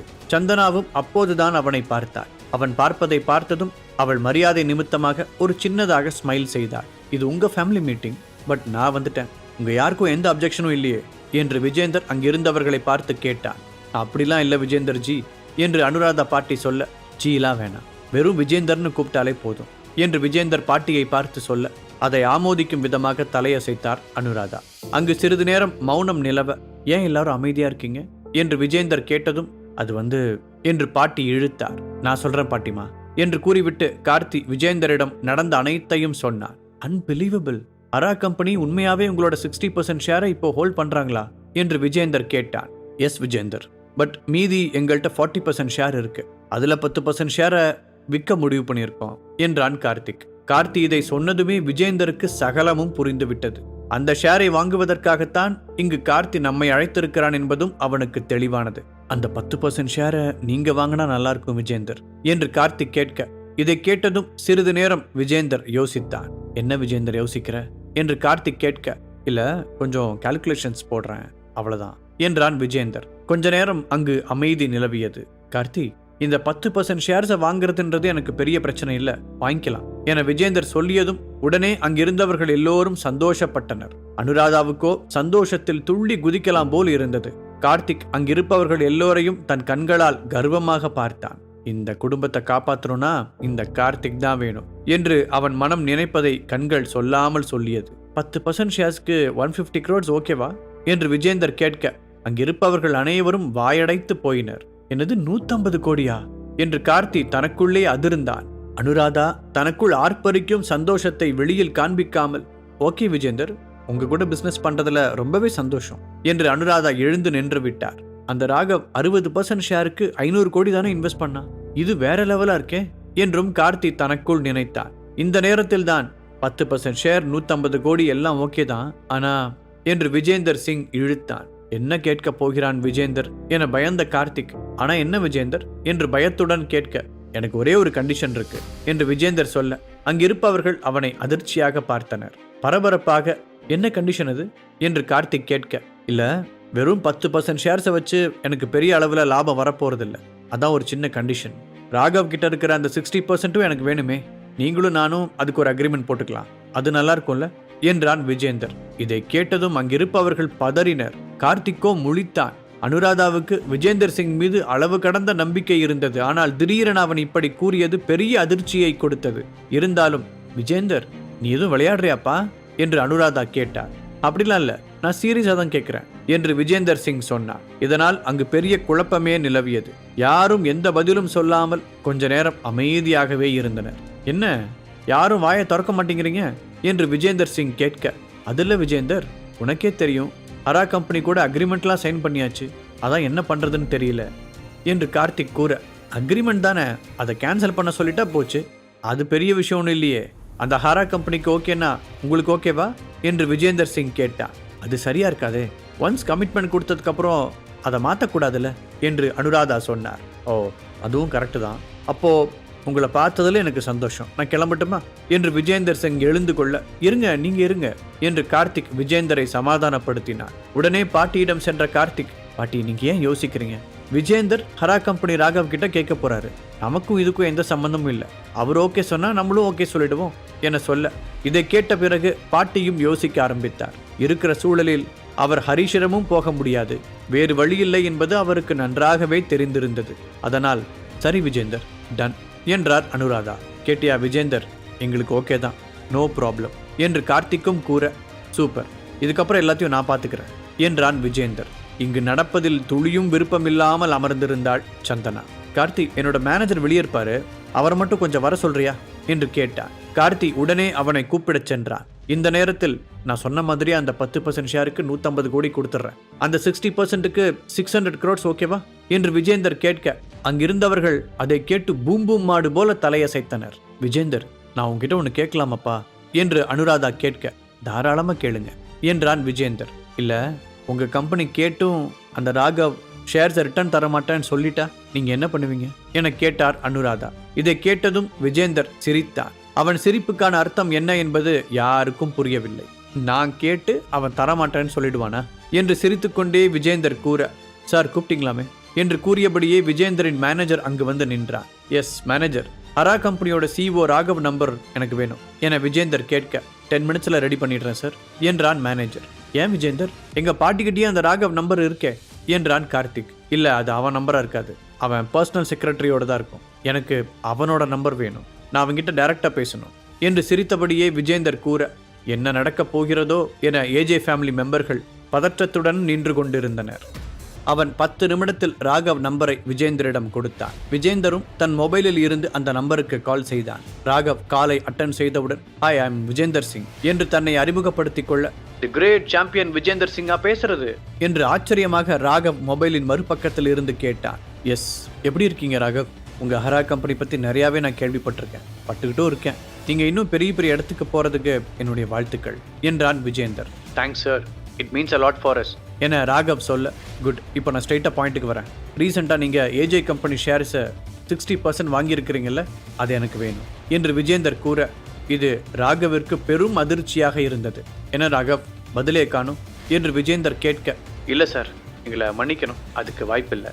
இதை கேட்டவுடனே விஜேந்தர் கடுப்பானான். நீங்கள் யாருக்கு நோ சொல்கிறீங்கன்னு தெரியுதா ராகவ் என்று விஜேந்தர் கோபமாக கேட்க, சாரி சார், எங்களால் அதை தர முடியாது, எங்களுக்குமே அது ரொம்ப முக்கியமான ஒன்று, ஹோப் யூ அண்டர்ஸ்டாண்ட் என்றான் ராகவ். நான் அமைதியாக பேசிட்டு இருந்தா அதை நீ உனக்கு அட்வான்டேஜாக எடுத்துக்கிறியா ராகவ், இன்னும் 2 நாளில் உன்னோட சாம்ராஜ்யமே சில்லா நொறுங்க போகுது என்று கூறிவிட்டு விஜேந்தர் காலை கட் செய்தான். மேனேஜர், அந்த ராகவ் கம்பெனிக்கு யாரெல்லாம் இன்வெஸ்ட் பண்ணுறாங்களோ அவங்க எல்லாரோட டீட்டெயில்ஸும் எனக்கு வேணும், அவன் மட்டும் ஷேர்ஸை கொடுக்கல, அவனோட சாம்ராஜ்யத்தை நாம் தரமட்டமாக்குறோம் என்று அங்கிருந்தவர்கள் முன் கத்தியபடியே கூறினான் விஜேந்தர். விஜேந்தரின் கோபம் அவன் முகத்தில் அப்பட்டமாக தெரிந்தது. எங்கு அவன் கோபம் நம் பக்கம் திரும்பி விடுமோ என்று எண்ணி அங்கிருந்த அனுராதாவும் மற்றவர்களும் அவனை நேரடியாக பார்க்க கூட பயந்தனர். இன்னொரு பக்கம் ராகவிற்கும் சற்று பயமாகத்தான் இருந்தது. விஜேந்தருக்கு இருக்கும் செல்வாக்கு ராகவின் பிசினஸை துவம்சம் செய்யும் அளவிற்கு இருந்தது. ஒரு பக்கம் ராகவ் யோசிக்க, இன்னொரு பக்கம் விஜேந்தர் ராகவ் கம்பெனியின் இன்வெஸ்டர்ஸ் குறித்த தகவல்களை சேகரித்துக் கொண்டிருந்தான். அவனுக்கு யாரெல்லாம் உதவுறாங்களோ அவங்கெல்லாம் இந்த விஜேந்தருக்கு ஆப்போசிட்டா இருக்கிறதா சொல்லுங்க, அப்பதான் அவனுக்கு ஒருத்தனும் சப்போர்ட் பண்ண மாட்டான் என்று விஜேந்தர் தன்னுடைய மேனேஜரிடம் கூறிக்கொண்டிருந்தான். அடுத்த சிறிது நேரத்தில் விஜேந்தருக்கு ராகவிடம் இருந்து கால் வந்தது. விஜேந்தர் சார், நீங்க பண்றது கொஞ்சம் கூட சரியில்லை, எங்க இன்வெஸ்டர்ஸை நீங்க பயமுறுத்துறீங்க. ராகவ், இது ஒன்றும் ஸ்போர்ட்ஸ் இல்ல, பிசினஸ், இங்க இப்படிதான் இருக்கும், நான் இப்படிதான் பண்ணுவேன், உன்னால என்ன பண்ண முடியுமோ பண்ணிக்கோ, என்னை எதிர்த்து கேட்கவும் எவனும் இல்ல, என்னை எதிர்த்து சண்டை போடவும் எவனும் இல்ல என்று விஜேந்தர் கொக்கரிக்க ராகவ் அமைதியாக இருந்தான். என்ன ராகவ், பேச்சே காணும், வேணும்னா நான் உனக்கு ஒரு ஆஃபர் தரேன், நீ உனக்கு தெரிஞ்ச யாரை வேணா அனுப்பு, வர்றவன் என் கூட சண்டை போட்டுட்டோம், அப்படி எவனாவது சண்டை போட்டு என்னை ஜெயிச்சிட்டான்னா நான் அவனை டிஸ்டர்ப் பண்ண மாட்டேன் ஆனால் வர்றவன் தோத்துட்டா ஏஜே கம்பெனியோட அந்த 60% ஷேர் எனக்கு வந்துடணும் என ஆஃபர் செய்தான் விஜேந்தர். சிறிது நேரம் யோசித்த ராகவ், ஓகே சார், உங்கள் லொகேஷன் அனுப்புங்க, என் ஆள் அங்கே வருவான் என சொல்ல அதை கேட்டு மிரண்டு போன விஜேந்தர், ராகவ் நீ யார் அடிக்க ஆள் அனுப்புறன்னு தெரியுதா? 5 டைம் வேர்ல்ட் சாம்பியன் விஜேந்தர் சிங்கை எதிர்க்க நீ ஆள் அனுப்புற என்று சிரித்தபடியே கூற, என்கிட்ட ஒரு ஆள் இருக்கான் சார், அவனுக்கு விஜேந்தர் சிங்கை பத்தி கவலை இல்லையா, என்னை பத்தி மட்டும்தான் கவலையா, அதனால லொகேஷன் அனுப்புங்க சார், சோடி போட்டு பார்த்துருவோம் என்று நக்கலாக கூறிவிட்டு ராகவ் காலை வைத்தான். வரட்டும், இன்னைக்கு இந்த ரிசார்ட்ல ஒரு சாவு இருக்கு என்று விஜேந்தர் கோபமாக சொல்லிவிட்டு அனைவரின் முன்பும் புஷ்அப் எடுத்தான். பேசிக் ஒர்க் அவுட்டுகளை செய்தான். இதையெல்லாம் அவன் செய்து கொண்டிருக்கும் போது இவர்கள் இருந்த டிஸ்கஷன் ஹாலை திறந்து ஒருவன் உள்ளே வந்தான். யாரென்று கூட பார்க்காது உள்ளே வந்தவனை ஓடி சென்று தாடையிலேயே ஒரு பஞ்ச் கொடுத்தான் விஜேந்தர். பஞ்ச் வாங்கியவன் டோர் பக்கம் சாய அவனை பார்த்து அங்கிருந்தவர்கள் எல்லோரும் அதிர்ச்சியாயினர். அங்கு வந்தவன் வேறு யாரும் இல்லை, ஹரிஷ் தான். அடி வாங்கிய ஹரிஷை கண்டு பதறிய சந்தனா கத்தியபடி, ஸ்டாப் ஸ்டாப், இவர் நீங்க நினைக்கிற ஆள் இல்ல, இவர் என் ஹஸ்பண்ட் ஹரிஷ், இங்க மீட்டிங்காக வந்திருக்காரு என்றாள். இதை கொஞ்சம் முன்னாடியே சொல்லியிருக்க கூடாதா என்று விஜேந்தர் முழிக்க, சந்தனாவோ விஜேந்தரை முறைத்து பார்த்தாள். ஹரிஷ் கிட்ட இப்ப நீங்க சாரி கேளுங்க, யார் என்னன்னு தெரியாம நீங்க ஹரிஷ் அடிச்சது தப்பு என்றாள் சந்தனா. என்னது, நான் இவன்ட்ட சாரி கேட்கணுமா? அதுக்கெல்லாம் வாய்ப்பே இல்லை மிஸ்டர், என் ஒய்ஃப் பிரியப்பட்டுட்டா, ஒரு சாரி தானே கேட்டுருங்க என்று ஹரிஷ் விஜேந்தரை பார்த்து கூறினான். ஹலோ, இங்க நான் உங்களுக்கு ஹெல்ப் பண்ண வந்திருக்கேன், ஆக்சுவலா நீங்க இப்போ வாலாட்டணுமே தவிர குறைக்க கூடாது என்று விஜேந்தர் சொல்ல, இந்த நேரத்தில் தான் நீ என்கிட்ட சாரி கேட்க வேண்டாம், ஆனா இப்போ நீ பேசின பேச்சுக்கு என் ஒய்ஃப் கிட்ட நீ சாரி கேட்டுதான் ஆகணும் என்று ஹரிஷ் விஜேந்தரை பார்த்து முறைத்தபடியே சொன்னான். அடுத்து நான் கொஞ்சம் பெரிய ஃபைட் பண்ண வேண்டியிருக்கு, அதுக்கு முன்னாடி உன்னை வச்சு ஒரு பிராக்டிஸ் பண்ணிட வேண்டியதுதான் என்றான் விஜேந்தர். அவன் சொன்ன விதத்திலேயே அவன் சண்டை போட தயாராகிவிட்டான் என்பது அனைவருக்கும் புரிந்தது. ஹரிஷ், சாரிலாம் வேண்டாம், எதுவும் வேண்டாம், அவருக்கு மேனர்ஸே இல்லை, வா நம்ம போவோம் என்று சந்தனா அவனை அழைத்து செல்ல முயல, பேபி நீ அப்படி போய் உட்காரு, நான் பார்த்துக்கிறேன் என்றான் ஹரிஷ். உடனே ஹரிஷின் கையை முறுக்கி அவனின் வயிற்றில் எட்டி உதைத்தான் விஜேந்தர். ஹரிஷ் என்று சந்தனா கத்த, அவளை பிடித்த திலகா, தேவையில்லாத வேலை, இப்போ இதை பார்த்துதான் ஆகணும், வேற வழி இல்லை என அவளை நிறுத்தினாள். என்னால முடியாது என்று கூறியபடி தன் மொபைலை எடுத்து கால் செய்தாள். போலீஸ் ஸ்டேஷனா, இங்கே பிரச்சனை, கொஞ்சம் சீக்கிரம் வாங்க என்று ரிசார்ட் அட்ரஸை சொன்னாள். இதே நேரத்தில் கீழே விழுந்து கிடந்த ஹரிஷை பார்த்த விஜேந்தர், நான் உனக்கு ஒரு சான்ஸ் தரேன், நீ எழுந்திருக்காம படுத்துக்கிட்டே இருந்தேனா உன்னை நான் விட்டுறேன் என்றான். ஹரிஷோ சிரித்தபடியே மெல்ல எழுந்தான். ஹரிஷ் உடனே எழுந்து ஓடி வந்து தன் காலால் விஜேந்தரை ஒரு கிக் விட, விஜேந்தர் 2-3 அடிகள் பின் சென்று தடுமாறி நின்றான். ஆனால் அவன் விழவில்லை. விஜேந்தர் ஹரிஷை தொடர்ச்சியாக அடித்துக் கொண்டே இருந்தார். விஜேந்தரின் பஞ்சுகள் ஹரிஷின் மீது கடுமையான விளைவுகளை ஏற்படுத்தின. இதை பார்த்த சந்தனா, ஹரிஷ் போதும் விற்று, நீ கீழே படுத்துட்டு தோத்துட்டதா ஒத்துக்கோ என்று கண்களில் நீர் வழிய கத்தினார். ஆனாலும் ஹரிஷ் கீழே விழவில்லை. ஹரிஷின் நிலைமையை பார்த்து அங்கிருந்த சிலருக்கு பரிதாபமாகத்தான் இருந்தது. ஆனால் கார்த்திக் நடப்பதை பார்த்து மகிழ்ச்சியாக இருந்தான். ஹரிஷ் அப்படியே இரு, பிளீஸ் எழுந்திருக்காத என்று சந்தனா கண்ணீர் மல்க சொன்னாள். ஆனாலும் ஹரிஷ் மெல்ல எழுந்திருக்க முயன்றான். Harish please don't get up என்று சந்தனா அழுதபடியே கூற, ஹரிஷ் கீழே இருந்தபடியே சந்தனாவை திரும்பி பார்த்தான். டோன்ட் வரி பேபி, நான் பார்த்துக்கிறேன் என்று ஹரிஷ் சொல்ல, என்னடா பேபி, இனி நான் அவளை பார்த்துக்கிறேன் பேபி மாதிரி என்று விஜேந்தர் கூற, அடுத்த நொடி ஹரிஷ் தன் முஷ்டிகளை மடக்கி வேகமாக எழுந்து விஜேந்தரின் தாடையிலேயே ஓங்கி குத்தினான். இப்ப எழுந்து சண்டைக்கு வாடா, இன்னும் என்னடா பார்த்துக்கிட்டு இருக்க, எழுந்து வா. ஹரிஷ் இப்படி பேசியது அங்கிருப்பவர்களை மாபெரும் ஆச்சரியத்திற்கு தள்ளியது. அவ்வளவுதான், விஜேந்தர் இனி எழுந்திருக்க மாட்டான் என்று ஹரிஷ் நினைத்து கொண்டிருந்த நேரத்தில் அவன் மீண்டும் எழுந்து ஹரிஷை நோக்கி ஓடி வந்து எட்டி உதைக்க, ஹரிஷ் மீண்டும் சுவரில் முட்டி கீழே விழுந்தான். இப்போ நான் சொல்றேன், நீ சண்டை போட எழுந்து வாடா என்று கூறியபடியே ஹரிஷின் கையை அழுத்தி மிதித்தான் விஜேந்தர். அம்மா என்று ஹரிஷ் கத்த, அதை கண்டு அழுத சந்தனா, அவனை விடு என்று அலறினாள். ஓ ஹஸ்பண்ட் எழுந்திருக்க வேண்டான்னு சொல்லு, நான் ஃப்ரீயா விட்டுறேன். ஹரிஷ் விஜேந்தரின் கால்களை இறுக பிடித்து தள்ளிவிட்டான். விஜேந்தர் அதில் வேகமாக கீழே சரிய, உடனே ஹரிஷ் மெல்ல எழுந்து சென்று விஜேந்தர் மேல் உட்கார்ந்தான். நீ என்ன ஆட்டம் ஆடினாலும் இப்ப நான் உன்னை விடுறதா இல்லை என்று கூறியபடியே ஹரிஷ் விஜேந்தரின் கைகளை மடக்கி அதன் மீதும் சேர்த்து அமர்ந்தான். பின் தன் கை முஷ்டியை மடக்கி விஜேந்தரின் முகத்தில் தொடர்ச்சியாக குத்த ஆரம்பித்தான். சார விடு என்று அவனின் மேனேஜர் வந்து ஹரிஷை தடுத்தான். ஏய் அவ்வளவுதான், அப்படியே பின்னாடி போயிடு என்று ஹரிஷ் கத்த, அவன் கத்தியதில் பயந்த மேனேஜர் பின்னே செல்ல ஹரிஷ் தொடர்ந்து குத்தினான். ப்ளீஸ் ஸ்டாப், நான் தோத்துறதை ஒத்துக்கிறேன், ப்ளீஸ் ஸ்டாப் என்று சொல்ல முடியாமல் விஜேந்தர் சொல்ல, இதை நீ என் கிட்ட சொல்லக்கூடாது, யார்கிட்ட எப்படி சொல்லணுமோ அப்படி சொல்லு அப்போ நான் உன்னை விட்டுறேன் என்று ஹரிஷ் சொல்ல விஜேந்தருக்கு எதுவும் புரியவில்லை. திடீரென புரிந்தவனாக, சந்தனா மேம் என்னை மன்னிச்சிருங்க, ஐம் சாரி, என்னை இவரை விட சொல்லுங்க என்று கத்தினான். சந்தனா இதை கேட்டும் கேட்காதது போல் இருந்தாள். சந்தனா மேம் என்று வாயை திறக்க முடியாமல் விஜேந்தர் கெஞ்ச, ஹரிஷ் போதும் விற்று என்றாள் சந்தனா. ஹரிஷ் விஜேந்தரின் மேலிருந்து கீழே இறங்கினான். இறங்கியவன் அப்படியே தரையில் படுத்தான். சந்தனா விஜேந்தர் அருகில் சென்று அவனை பார்த்து, நீ சாம்பியனா இருக்கலாம், அதுக்காக உன்னை எதிர்க்க ஆளே இல்லைன்னு அர்த்தம் இல்லை, ஒருத்தனை தோற்கடிக்க இன்னொருத்தன் வந்துகிட்டே தான் இருப்பான் என்றாள். அடுத்து சந்தனா ஹரிஷ் அருகில் சென்று அமர்ந்தாள். ஏன் ஹரிஷ் இப்படி? நீ இப்படிலாம் உன்னை ப்ரூவ் பண்ணணும்னு எந்த அவசியமும் இல்லை. முதல்ல நீ ஏன் இங்கே வந்த என்று ஹரிஷின் தலையை தன் மடியில் எடுத்து வைத்தபடியே கேட்டாள். நம்ம கால் பேசும்போது 2 ரீசன்னு சொன்னல, அதில் ஒன்று தான் சொன்னேன், இன்னொன்று என்ன என்று கேட்டான் ஹரிஷ். இதை அவன் கேட்டவுடன் சிறிது நேரத்திற்கு முன் ஹரிஷுடன் போனில் பேசியதெல்லாம் சந்தனாவுக்கு ஞாபகம் வந்தது. இதை கேட்கவா நீ இப்போ இங்கே வந்த? ஏன் இப்படி இருக்க ஹரிஷ் என்று கேட்ட சந்தனாவின் கண்ணீர் துளி ஹரிஷின் முகத்தில் விழுந்தது. அவனோ, டெல் மீ, செகண்ட் ரீசன் என்ன என்று கேட்டான். ஐ லவ் யூ ஹரிஷ், அதுதான் செகண்ட் ஒன் என்று சந்தனா சொல்ல, அதை கேட்டு சிரிக்க முடியாமல் மூச்சு வாங்கியபடி சிரித்த Harish, I love you more என்றான். விஜேந்தர் படுத்தபடியே இருக்க அவனது மேனேஜர் ஆம்புலன்ஸுக்கு கால் செய்தான். இதையெல்லாம் கவனித்த கார்த்திக்கோ, இருந்த ஒரு வாய்ப்பும் போச்சு, இப்போ நம்ம அடுத்து என்ன பண்ண போறோமோ என்று விரக்தியாக கூற, அனுராதாவின் மனநிலை என்னவாக இருக்கிறது என்பது இப்போது அவருக்கே தெரியவில்லை. ஆச்சரியமாக திலகாவோ ஹரிஷ் வெற்றி அடைந்ததை எண்ணி உள்ளுக்குள் சந்தோஷப்பட்டாள். விஜேந்தர் ஹரிஷை பார்த்து, உண்மையாவே யார் நீ என கேட்க, என் ஹஸ்பண்ட் என்று சந்தனா முந்திக் கொண்டு பதில் சொன்னாள்.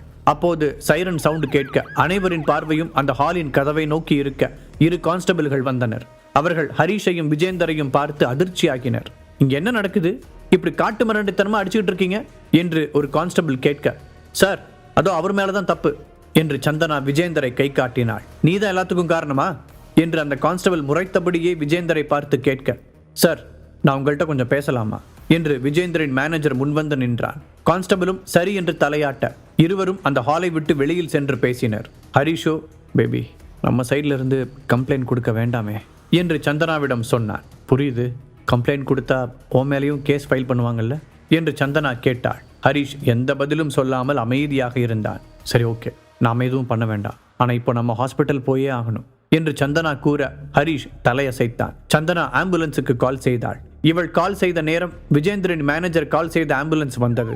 ஒருத்தர் மேல ஒருத்தர் கம்ப்ளைண்ட் கொடுக்கிற வரைக்கும் எங்களால் இந்த கேஸை எடுக்க முடியாது, யாரும் கம்ப்ளைண்ட் கொடுக்கிற மாதிரி தெரியல, ஸோ நாங்கள் இங்கிருந்து கிளம்புறோம் என்று 2 கான்ஸ்டபிள்களும் சொல்லிவிட்டு கிளம்பினர். அங்கு ஆம்புலன்ஸ் உதவியாளர்கள் ஹாலுக்குள் ஸ்ட்ரக்சருடன் வந்து அதில் விஜேந்திரை ஏற்ற, 1 நிமிஷம் என்று கூறிய ஹரிஷ் மெல்ல எழுந்து விஜேந்தர் காதுக்கு அருகில் சென்று, நீ இன்னொரு சண்டை போடணும்னு சொன்னல, அதுக்கு வேலை இருக்காது, ராகவ் அனுப்பின ஆள் நான் தான், ஸோ ரெஸ்ட் இன் பீஸ் என்று கெத்தாக ஹரிஷ் கூற, இதை கேட்டதும் விஜேந்தர் அதிர்ந்து, எப்படி, என்ன சொல்ற என்று மிரள, அதெல்லாம் அப்படிதான், பிஸ்னஸில் தான் நீ ஒழுங்கா இல்லை, இந்த பந்தயத்திலேயாவது நீ சொன்னதை காப்பாற்றுவேன்னு நான் நம்புறேன் என்றான் ஹரிஷ்.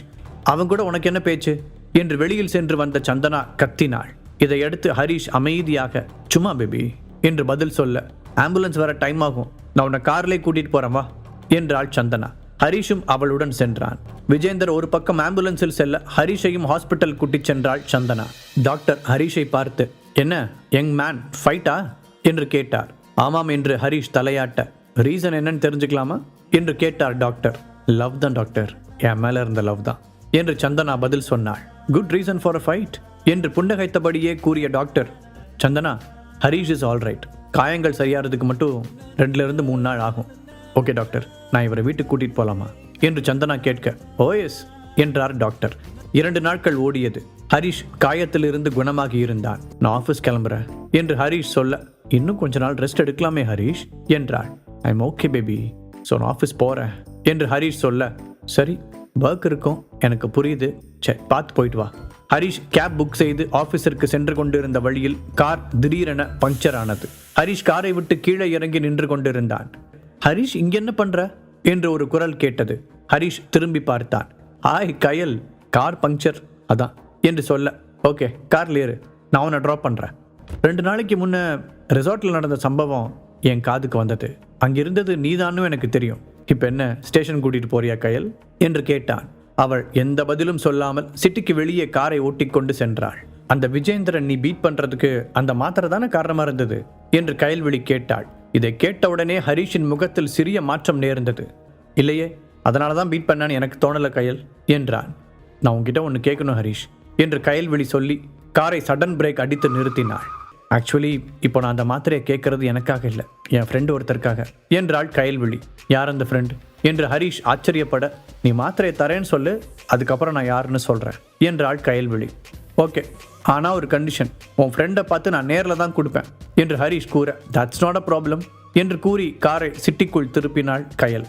இவளோட ஃப்ரெண்டு யாரா இருக்கும் என்று யோசித்தபடியே பயணித்தான் ஹரிஷ். கயல்விழி ஒரு ஹோட்டல் முன் காரை நிறுத்தினாள். அது தீபக்கின் ஹோட்டல் தான். இந்த ஹோட்டல்லே அவன் ஃப்ரெண்டு இருக்காரு என்று ஹரிஷ் ஆச்சரியமாக கேட்க, ஆமா வா போலாம் என்ற கயல்விழி அவனை உள்ளே அழைத்து சென்றாள். அப்போது அங்கே சற்று தூரத்தில் கோட் சூட் போட்ட ஒருவன் கயல்விழியை பார்த்து கையசைத்தான். கயல்விழியும் அவனை பார்த்து கையசைத்தாள். நமக்குன்னு ஒரு ஹால் புக் பண்ணியிருக்கோம், அங்கே போலாம் என்று அவன் கயல்விழியை பார்த்து கூற, இருவரும் அவன் பின்னே போனார்கள். அந்த கோட் சூட் போட்டவன் கயல்விழியின் கைவிரலை மென்மையாக பிடித்து, இவ தான் நான் கல்யாணம் பண்ணிக்க போற பொண்ணு, my fiancée Kayalvizhi, assistant commissioner Kayalvizhi என்று அங்கிருந்தவர்களுக்கு அறிமுகப்படுத்த ஹரிஷ் கயல்விழியை ஆச்சரியமாக பார்த்தான். கயல் இப்போ எனக்காக ஒரு அபூர்வ மாத்திரையை கொண்டு வந்திருக்கா. அது மூலமா நம்ம ஃபோக்கஸ் உட்பட பல விஷயங்கள் அதிகரிக்கும். It's a special tablet boss. இவர் தான் என்னோட ஃப்ரெண்ட் ஹரிஷ். நமக்கு மூலிகை டேப்லெட் கொடுக்க போகிறதே இவர் தான் என்று கயல் சொல்ல, ஓ அந்த ஹரிஷ் நீங்கள் தானா, wow glad to meet you என்று போஸ் கூற, அப்போது அங்கிருந்தவர்களில் ஒருவர் ஹரிஷை பார்த்து திடீரென்று, நீ அனுராதாவோட பேத்தியை கல்யாணம் பண்ணிக்கிட்டவன் தானே என்று கேட்டார். ஹரிஷ் உடனடியாக ஆம் என்று தலையாட்டினான். ஓ அனுராதா விட்டு மாப்பிள்ளையா நீ? பாவம் ஏஜே கம்பெனி இப்போ ரொம்ப அடிமட்டத்தில் இருக்குல்ல. எப்படி ஹரிஷ், திரும்ப எழுந்து வந்துடுவீங்களா இல்லை அப்படியே படுத்துருவீங்களா? சோ சேட் என்றும் அவன் சொல்ல, ஹரிஷ் அதற்கு பதில் சொல்லாமல் சின்னதாக ஒரு ஸ்மைல் கொடுக்க அது போஸுக்கு கடுப்பை தந்தது. அதிர்ச்சி அடைந்த கயல், நிறுத்துங்க போஸ், ஹரிஷ் எங்க நான் கூட்டிட்டு வந்திருக்கேன், அவரை நீங்க இப்படி அசிங்கப்படுத்துறதை என்னால் பொறுத்துக்க முடியாது என சொல்ல, கயல் அந்த ஏஜே ஃபேமிலியே இப்போ பேங்க்ரப்ட் ஆக போகுது. ஸோ இவனால எந்த யூஸும் இல்லை. அவங்க ஃபேமிலியை தூக்கி நிறுத்த ஏதோ நாடகம் போடுறான். கண்டிப்பா அவங்ககிட்ட இருக்கிறது ஃபேக் டேப்லெட்டாக தான் இருக்கும் என்றான் போஸ். இந்த சூழ்நிலையை எப்படி சமாளிப்பது என யோசித்த கயல் டக்கென ஹரிஷிடம் திரும்பி, ஹரிஷ் எனக்காக அந்த டேப்லெட்டை கொடு. போஸ் இதுதான் ஹரிஷோட டேப்லெட், இதை இப்பவே ட்ரை பண்ணு என்று கயல்விழி அந்த டேப்லெட்டை எடுத்து காட்ட, போஸுக்கு ஹரிஷின் மாத்திரையின் மீது துளியும் நம்பிக்கை இல்லை. ஆனாலும் மீண்டும் கயல்விழியை கோபப்படுத்த வேண்டாம் என்று நினைத்தவன் அவள் கையில் இருந்த மாத்திரையை எடுத்து சாப்பிட்டான். ஹரிஷ் இந்த மாதிரி ஹோட்டலெல்லாம் உன்னால் சாப்பிடவே முடியாதுன்னு எனக்கு தெரியும், என் பேரையும் கயல் பேரையும் சொல்லி இன்னைக்கு நல்லா சாப்பிட்டுக்கோ என்று கத்தி மீண்டும் ஹரிஷை போஸ் கேவலப்படுத்த அதிர்ந்து போன கயல், ஷட் அப் போஸ் என்றாள். நான் உண்மைதானே சொன்ன கயல், நீ ஏன் டென்ஷன் ஆகிற என்று போஸ் கேட்க, உடனே கதவை திறந்து கொண்டு நீரஜ் அங்கு வந்தான். அவன் பார்வை நேராக போஸ் மீது விழுந்தது. இங்க யார் சத்தம் போட்டுக்கிட்டு இருக்கிறது? கிளாஸ்லாம் உடைஞ்சிருக்கு, நீங்க கத்துற சத்தம் இந்த ஹாலை விட்டு வெளியே வரைக்கும் கேட்குது, மற்றவங்களுக்கு அது டிஸ்டர்ப் ஆகுது. This is a prestigious hotel என்று நீரஜ் சொல்ல, உடனே போஸ் தனக்கு முன் அமர்ந்திருந்த ஹரிஷை கை காண்பித்து, இவன்தான், இவனால தான் இங்க எல்லா குழப்பமும், இவனை முதல்ல வெளியே அனுப்புங்க என்றான். போஸ் நீங்க என்ன பேசுற என்று கயல் பதற்றப்பட, போஸ் கை காட்டிய ஆளை நீரஜ் பார்க்க அவன் நின்ற இடத்திலிருந்து ஹரிஷின் பின்புறம் மட்டுமே அவனுக்கு தெரிந்தது. அவனுக்கு அது ஹரிஷ் என்று தெரியாமல் போக, ஹே மிஸ்டர், நீயா ஒழுங்கா எழுந்து வெளியே வந்துரு, இல்லைனா நாங்கள் உன்னை தூக்கி வெளியே போட வேண்டி வரும் என்று நீரஜ் கூற, அதை கேட்டு ஆனந்தம் அடைந்த போஸ், இப்போ சொன்னீங்களே இதுதான் சரி, ரொம்ப திமிராவை பேசுற, இப்போ உனக்கு இங்க இருக்கிற காட்ஸ் பாடம் கத்து தருவாங்க என சொல்ல, ஹரிஷ் புன்னகைத்தபடியே அமைதியாக உட்கார்ந்து கொண்டிருந்தான். ஏ மிஸ்டர் உன்னதான் என்று நீரஜ் மீண்டும் சொல்ல, ஹரிஷ் ஸ்டைலாக அவனை திரும்பி பார்த்தான். ஹரிஷை பார்த்ததும் நீரஜ் அதிர்ச்சி அடைந்து அடுத்த நொடி ஹரிஷிடம் ஓடி வந்து நின்றான். இவன்தான், இவனை பிடிச்சு வெளியே தள்ளுங்க, உங்க காட்ஸை கூப்பிடுங்க என்று போஸ் சொல்ல, காட்ஸ் என்று நீரஜ் கூப்பிட்டான். ஒரு நிமிடத்தில் காட்ஸ் அவனை சூழ்ந்து நிற்க, டேக் ஹிம் அவே என்று போஸை காண்பித்து நீரஜ் சொல்ல, காட்ஸ் போஸை பிடித்தனர். இது அங்கிருந்த அனைவருக்குமே அதிர்ச்சியை கொடுத்தது. என்ன ஏன் பிடிக்கிறீங்க, பிரச்சனை பண்ணது அவனை பிடிங்க என்று போஸ் கத்த, அவனுக்கு எந்த பதிலுமே தரப்படவில்லை. அவனை அலேக்காக தூக்கி கொண்டு சென்று ஹோட்டலின் வெளியே காட்ஸ் தூக்கி எறிந்தனர். நீரஜ் ஹரிஷை பார்த்து, இங்கே வரன்னு முன்னாடியே சொல்லியிருக்கலாமேனா, நாங்கள் கொஞ்சம் ப்ரிப்பேர்டாக இருந்திருப்போம் என்று கூற, அதெல்லாம் ஒரு பிரச்சனையும் இல்லை, எல்லாமே ஓகே தான் என்றான் ஹரிஷ். அந்த நேரத்தில் அங்கு மேனேஜர் வர, மேனேஜர் சார், இந்த ஹால் பில் மொத்தமும் என் பேரில் போடுங்க என நீரஜ் சொல்ல, இதை கேட்டதும் அங்கிருந்தவர்கள் அதிர்ந்தனர். நோ நீரஜ், நான் பார்த்துக்கிறேன் என்று ஹரிஷ் சொல்ல, அதற்கு நீரஜ் ஒப்புக்கொள்ளவில்லை. சரிண்ணா, எனக்கு வேலை இருக்கு, எதனா பிரச்சனை கூப்பிடுங்க என்று சொல்லிவிட்டு அங்கிருந்து நீரஜ் செல்ல, ஹாலுக்குள் அமர்ந்திருந்தவர்கள் எல்லாம் என்ன நடந்தது என்று புரியாமல் திகைத்து நின்றனர். ஹரிஷுக்கு அவ்வளோ பவரா என்று ஒருவன் கேட்க, அதுக்கெல்லாம் வாய்ப்பு இருக்காது, இந்த ஹோட்டலுக்கும் ஏஜே கம்பெனிக்கும் எதனா லிங்க் இருக்கும், ஸோ அதனால தான் ஹரிஷுக்கு இப்படியான மரியாதை என்றான் இன்னொருவன்.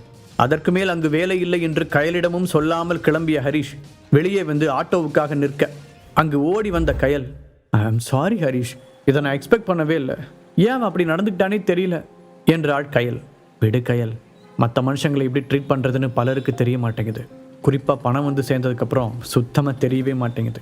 இவங்கெல்லாம் எனக்கு பாசிங் க்ளவுட்ஸ், இதெல்லாம் பெருசாக எடுத்துக்கிட்டா சந்தோஷமாக வாழ முடியாது, இதெல்லாம் அப்படியே தட்டிவிட வேண்டியதுதான் என்று ஹரிஷ் கூற, அது கயல்விழிக்கு சற்று ரிலீஃபாக இருந்தது. சரி வெயிட் பண்ணு ஹரிஷ், நான் கார் எடுத்துகிட்டு வந்துடுறேன், நான் உன்னை ட்ராப் பண்ணிடுறேன் என்று கயல்விழி கூற, இல்லை வேண்டாம், ஆட்டோ எதுனா வரும், நான் அப்படியே பிடிச்சி போய்க்கிறேன், நீ உன் வேலையை கண்டினியூ பண்ணு என்று ஹரிஷ் சொல்லி கொண்டிருக்கும் போதே அங்கு மீண்டும் போஸ் வந்தான். இங்கே என்ன நடக்குது கயல் என்று போஸ் கேட்க, நான் ஹரிஷை ட்ராப் பண்ணிட்டு வரேன் என்றாள் கயல். இது போஸுக்கு கடுப்பை கிளப்ப, அவன் ஹரிஷை முறைத்து பார்த்துவிட்டு, இவனால என்ன வெளியில தூக்கி எறிஞ்சிருக்காங்க, இவனை போய் ட்ராப் பண்ணிட்டு வரேன்னு சொல்ற, என்ன கண்டுக்க கூட இல்லை, அவன் முக்கியமா நான் முக்கியமா என போஸ் கேட்க, போஸ் நான் தான் ஹரிஷை இங்கே கூட்டிட்டு வந்தேன், நமக்கு ஹெல்ப் பண்றதுக்காக தான் கூட்டிட்டு வந்தேன், அப்படி இருக்கிறப்போ நான் போய் ட்ராப் பண்றதானே சரியா இருக்கும், இஸ் மை ஃப்ரெண்ட், அவன் என்னை எவ்வளோ பெரிய ஆபத்தில் இருந்து அன்னைக்கு காப்பாத்தினான்னு உனக்கு தெரியாது, நீ என் ஃப்ரெண்டை மரியாதையோடு ட்ரீட் பண்ணியிருக்கணும் என்று கயல்விழி கூற, அவள் சொல்லும் காரணம் சரியாக இருந்தாலும் போஸால் அதை ஏற்றுக்கொள்ள முடியவில்லை. அவனுக்கு கேப் புக் பண்ணி கொடுத்துடலாம், அவன் போய்ப்பான், நாம வா உள்ள போலாம், நமக்காக உள்ள ஃப்ரெண்ட்ஸ் வெயிட் பண்றாங்க என்று போஸ் கூற, அந்த நேரத்தில் கருப்பு நிற விண்டோ கொண்ட நீண்ட கார் ஒன்று அவர்கள் முன் வந்து நின்றது. மூவருமே காரை பார்த்து கொண்டிருக்க காரின் கதவு திறக்கப்பட்டது. உடனே காருக்குள் இருந்தவன் மூவர் மீதும் ஸ்ப்ரேவை அடிக்க, சில வினாடிகளிலேயே 3 பேரும் மயங்கி விழுந்தனர். அந்த கார் மூவரையும் ஏற்றிக்கொண்டு அங்கிருந்து புறப்பட்டது. சில மணி நேரத்திற்கு பின் மூவரும் ஒருவரை தொடர்ந்து ஒருவர் மெல்ல கண் விழித்தனர். அவர்கள் முன் நிழல் போல் இருவர் நிற்பது தெரிய, ஏய் யாரா நீங்க, என்னை இங்கேண்டா கூட்டிட்டு வந்திருக்கீங்க என்று போஸ் கத்தினார். ஆனால் அவர்களிடமிருந்து எந்த பதிலும் வரவில்லை. ஏதோ பிரச்சனையில் மாட்டிக்கொண்டோம் என்பது மட்டும் கயல்விழிக்கும் ஹரிஷுக்கும் தெளிவாக புரிந்தது. ஆனால் அது என்ன பிரச்சனை என்பது இருவருக்குமே புரியவில்லை. அந்த இருவரையும் அடித்து விடலாமா என்று ஹரிஷ் யோசிக்க, ஆனால் அவன் மீது அடித்த மயக்க மருந்தின் வீரியம் இன்னும் துளியும் குறையாமலேயே இருந்தது. அங்கு நின்ற 2 பேரையும் பார்த்து முறைத்த கயல்விழி, யாரா நீங்க என கேட்க, என்ன கயல்விழி மேடம் இப்படி கேட்டுட்டீங்க, எல்லாம் உங்களுக்கு வேண்டப்பட்டவங்க தான், 2 பக்கமும் 2 ஹேண்ட்ஸமான கைஸ், ஜாலி தான் போலையே என்று சொல்ல, டேய் நான் அசிஸ்டன்ட் கமிஷனரா என்று கயல்விழி சொல்ல, நீங்க யார் என்னன்னு தெரிஞ்சுதான் உங்களை கூட்டிட்டு வர சொல்லியிருக்கேன் மேடம் என்று அங்கு புதிதாய் ஒரு குரல் வர 3 பேரும் குரல் வந்த திசையை நோக்கி பார்த்தனர். 6 அடிக்கும் குறைவில்லாத உயரத்தில் ஒருவன் அந்த அறைக்குள் வந்தான். நான் யாருன்னு தெரிஞ்சுமா என்னை கடத்திட்டு வர சொன்ன? கயல்விழி அதிர்ச்சியுடன் கேட்டாள். ஆமா ACP madam, Simon Matthew, devil கேங்கை சேர்ந்தவன் நீதான் அது என்று அவள் கேட்க, எஸ் நானே தான் ஏசிபி மேடம், 2 பேருமே நல்லா தான் இருக்கானுங்க, இதுல எது உங்க ஆளு என்று கேலியாக கேட்டான். முட்டாள்தனமா பேசாத, அவனுக்கும் எங்களுக்கும் எந்த சம்பந்தமும் இல்லை, நான் தான் அவளை கட்டிக்க போற மாப்பிள போஸ் வேகமாக சொன்னான். கையாலையும் என்னையும் விடுறேன்னு சொன்னா அடுத்த நிமிஷமே உங்களுக்கு நான் ரெடி கேஷா 5 லட்ச ரூபா தரேன் போஸ் கெத்தாக பதில் சொன்னான். அதை கேட்டு அந்த கட்டிடமே அதிரும்படி சிரித்த சைமன், உங்க 2 பேர் உயிரோட விலை வெறும் 5 லட்ச ரூபா தானா என்றான். அதுவும் இல்லாம நான் உனக்கு தான் ரேட் கேட்டேன், நீ ஏசிபி மேடத்தை விடுறேன்னு சொல்லவே இல்லையே. ஓ, நாங்க காசுக்காக தான் உங்களை கடத்திட்டு வந்து வச்சிருக்கோம்னு நினைச்சியா? அட முட்டா பயிலே, உன் உயிரோட மதிப்பு வேணா வெறும் 5 லட்ச ரூபாயா இருக்கலாம், ஆனா ஏசிபியோட வேல்யூ என்னன்னு தெரியுமாடா உனக்கு? அவங்களையும் உன்னோட பிச்சை காசு 5 லட்ச ரூபாயில கூட்டு சேர்க்கிற என்று கோபமாக கேட்ட சைமன் கயல்விழியின் பக்கம் திரும்பினான். ஏசிபி மேடம், உங்களோட லெவலுக்கு இவன் தேவையான நல்லா யோசிச்சுக்கோங்க, உங்களோட வேல்யூ என்னன்னு கூட தெரியாம உளறிக்கிட்டு இருக்கான், இவனையா கல்யாணம் பண்ணிக்க போறீங்க என்று கேட்டான். கயல்விழி எதுவும் பேசாமல் முகத்தை திருப்பிக் கொண்டாள். பர்றா, வருங்கால புருஷனை பத்தி சொன்னதும் ஏசிபி மேடத்துக்கு வர கோபத்தை. சரி, உன் கதை என்ன?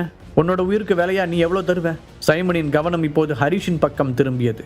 அதை கேட்ட ஹரிஷின் கைமுஷ்டி இறுகியது. திடீரென்று சைமன் இப்படி கேட்பான் என்று அவன் எதிர்பார்க்கவில்லை. என்ன பதில் சொல்வதென்று அவன் யோசிக்க போஸ் முந்திக் கொண்டான். அவனே ஒரு வேலை வெட்டி இல்லாதவன், அவன்கிட்ட எந்த பணம் இருக்கு? போஸ் நக்கலாக பதில் சொன்னான். அப்புறம் அவன் என் ஃப்ரெண்டெல்லாம் இல்லை. உங்களுக்கு நான் தரேன்னு சொன்ன 5 லட்ச ரூபா பத்தலைன்னா இன்னொரு 5 லட்சம் சேர்த்து தரேன். என்ன மட்டுமாவது விட்டுருங்க. போஸ் சொல்ல கயல்விழி அவனை பார்த்த பார்வையில் மிதமிஞ்சிய வெறுப்பு தெரிந்தது. ஹரிஷ் சைமனை பார்த்தான். இவனை பார்த்தா நம்மளை அவ்வளோ ஈஸியாக விடுறாள் மாதிரி தெரியல. சும்மா வம்பிழுத்துட்டு இருக்கான்னு நினைக்கிறேன். இந்த போஸ் மடையன் அது தெரியாமல் உளறிக்கிட்டு இருக்கான் என்று நினைத்தவன் எதுவும் பேசாமல் மௌனமாக இருந்தான். தனது பாக்கெட்டில் கைவிட்ட ஹரிஷ் ஆண்டனியிடம் இருந்து எடுத்து வந்த மோதிரத்தை காண்பித்தான். அந்த மோதிரத்தில் ஸ்பெஷலாக ஏதோ இருப்பதாக ஹரிஷ் நினைத்தான். அதனால்தான் ஆண்டனியிடமிருந்து ஆர்வமாக கேட்டு வாங்கி வந்தான்.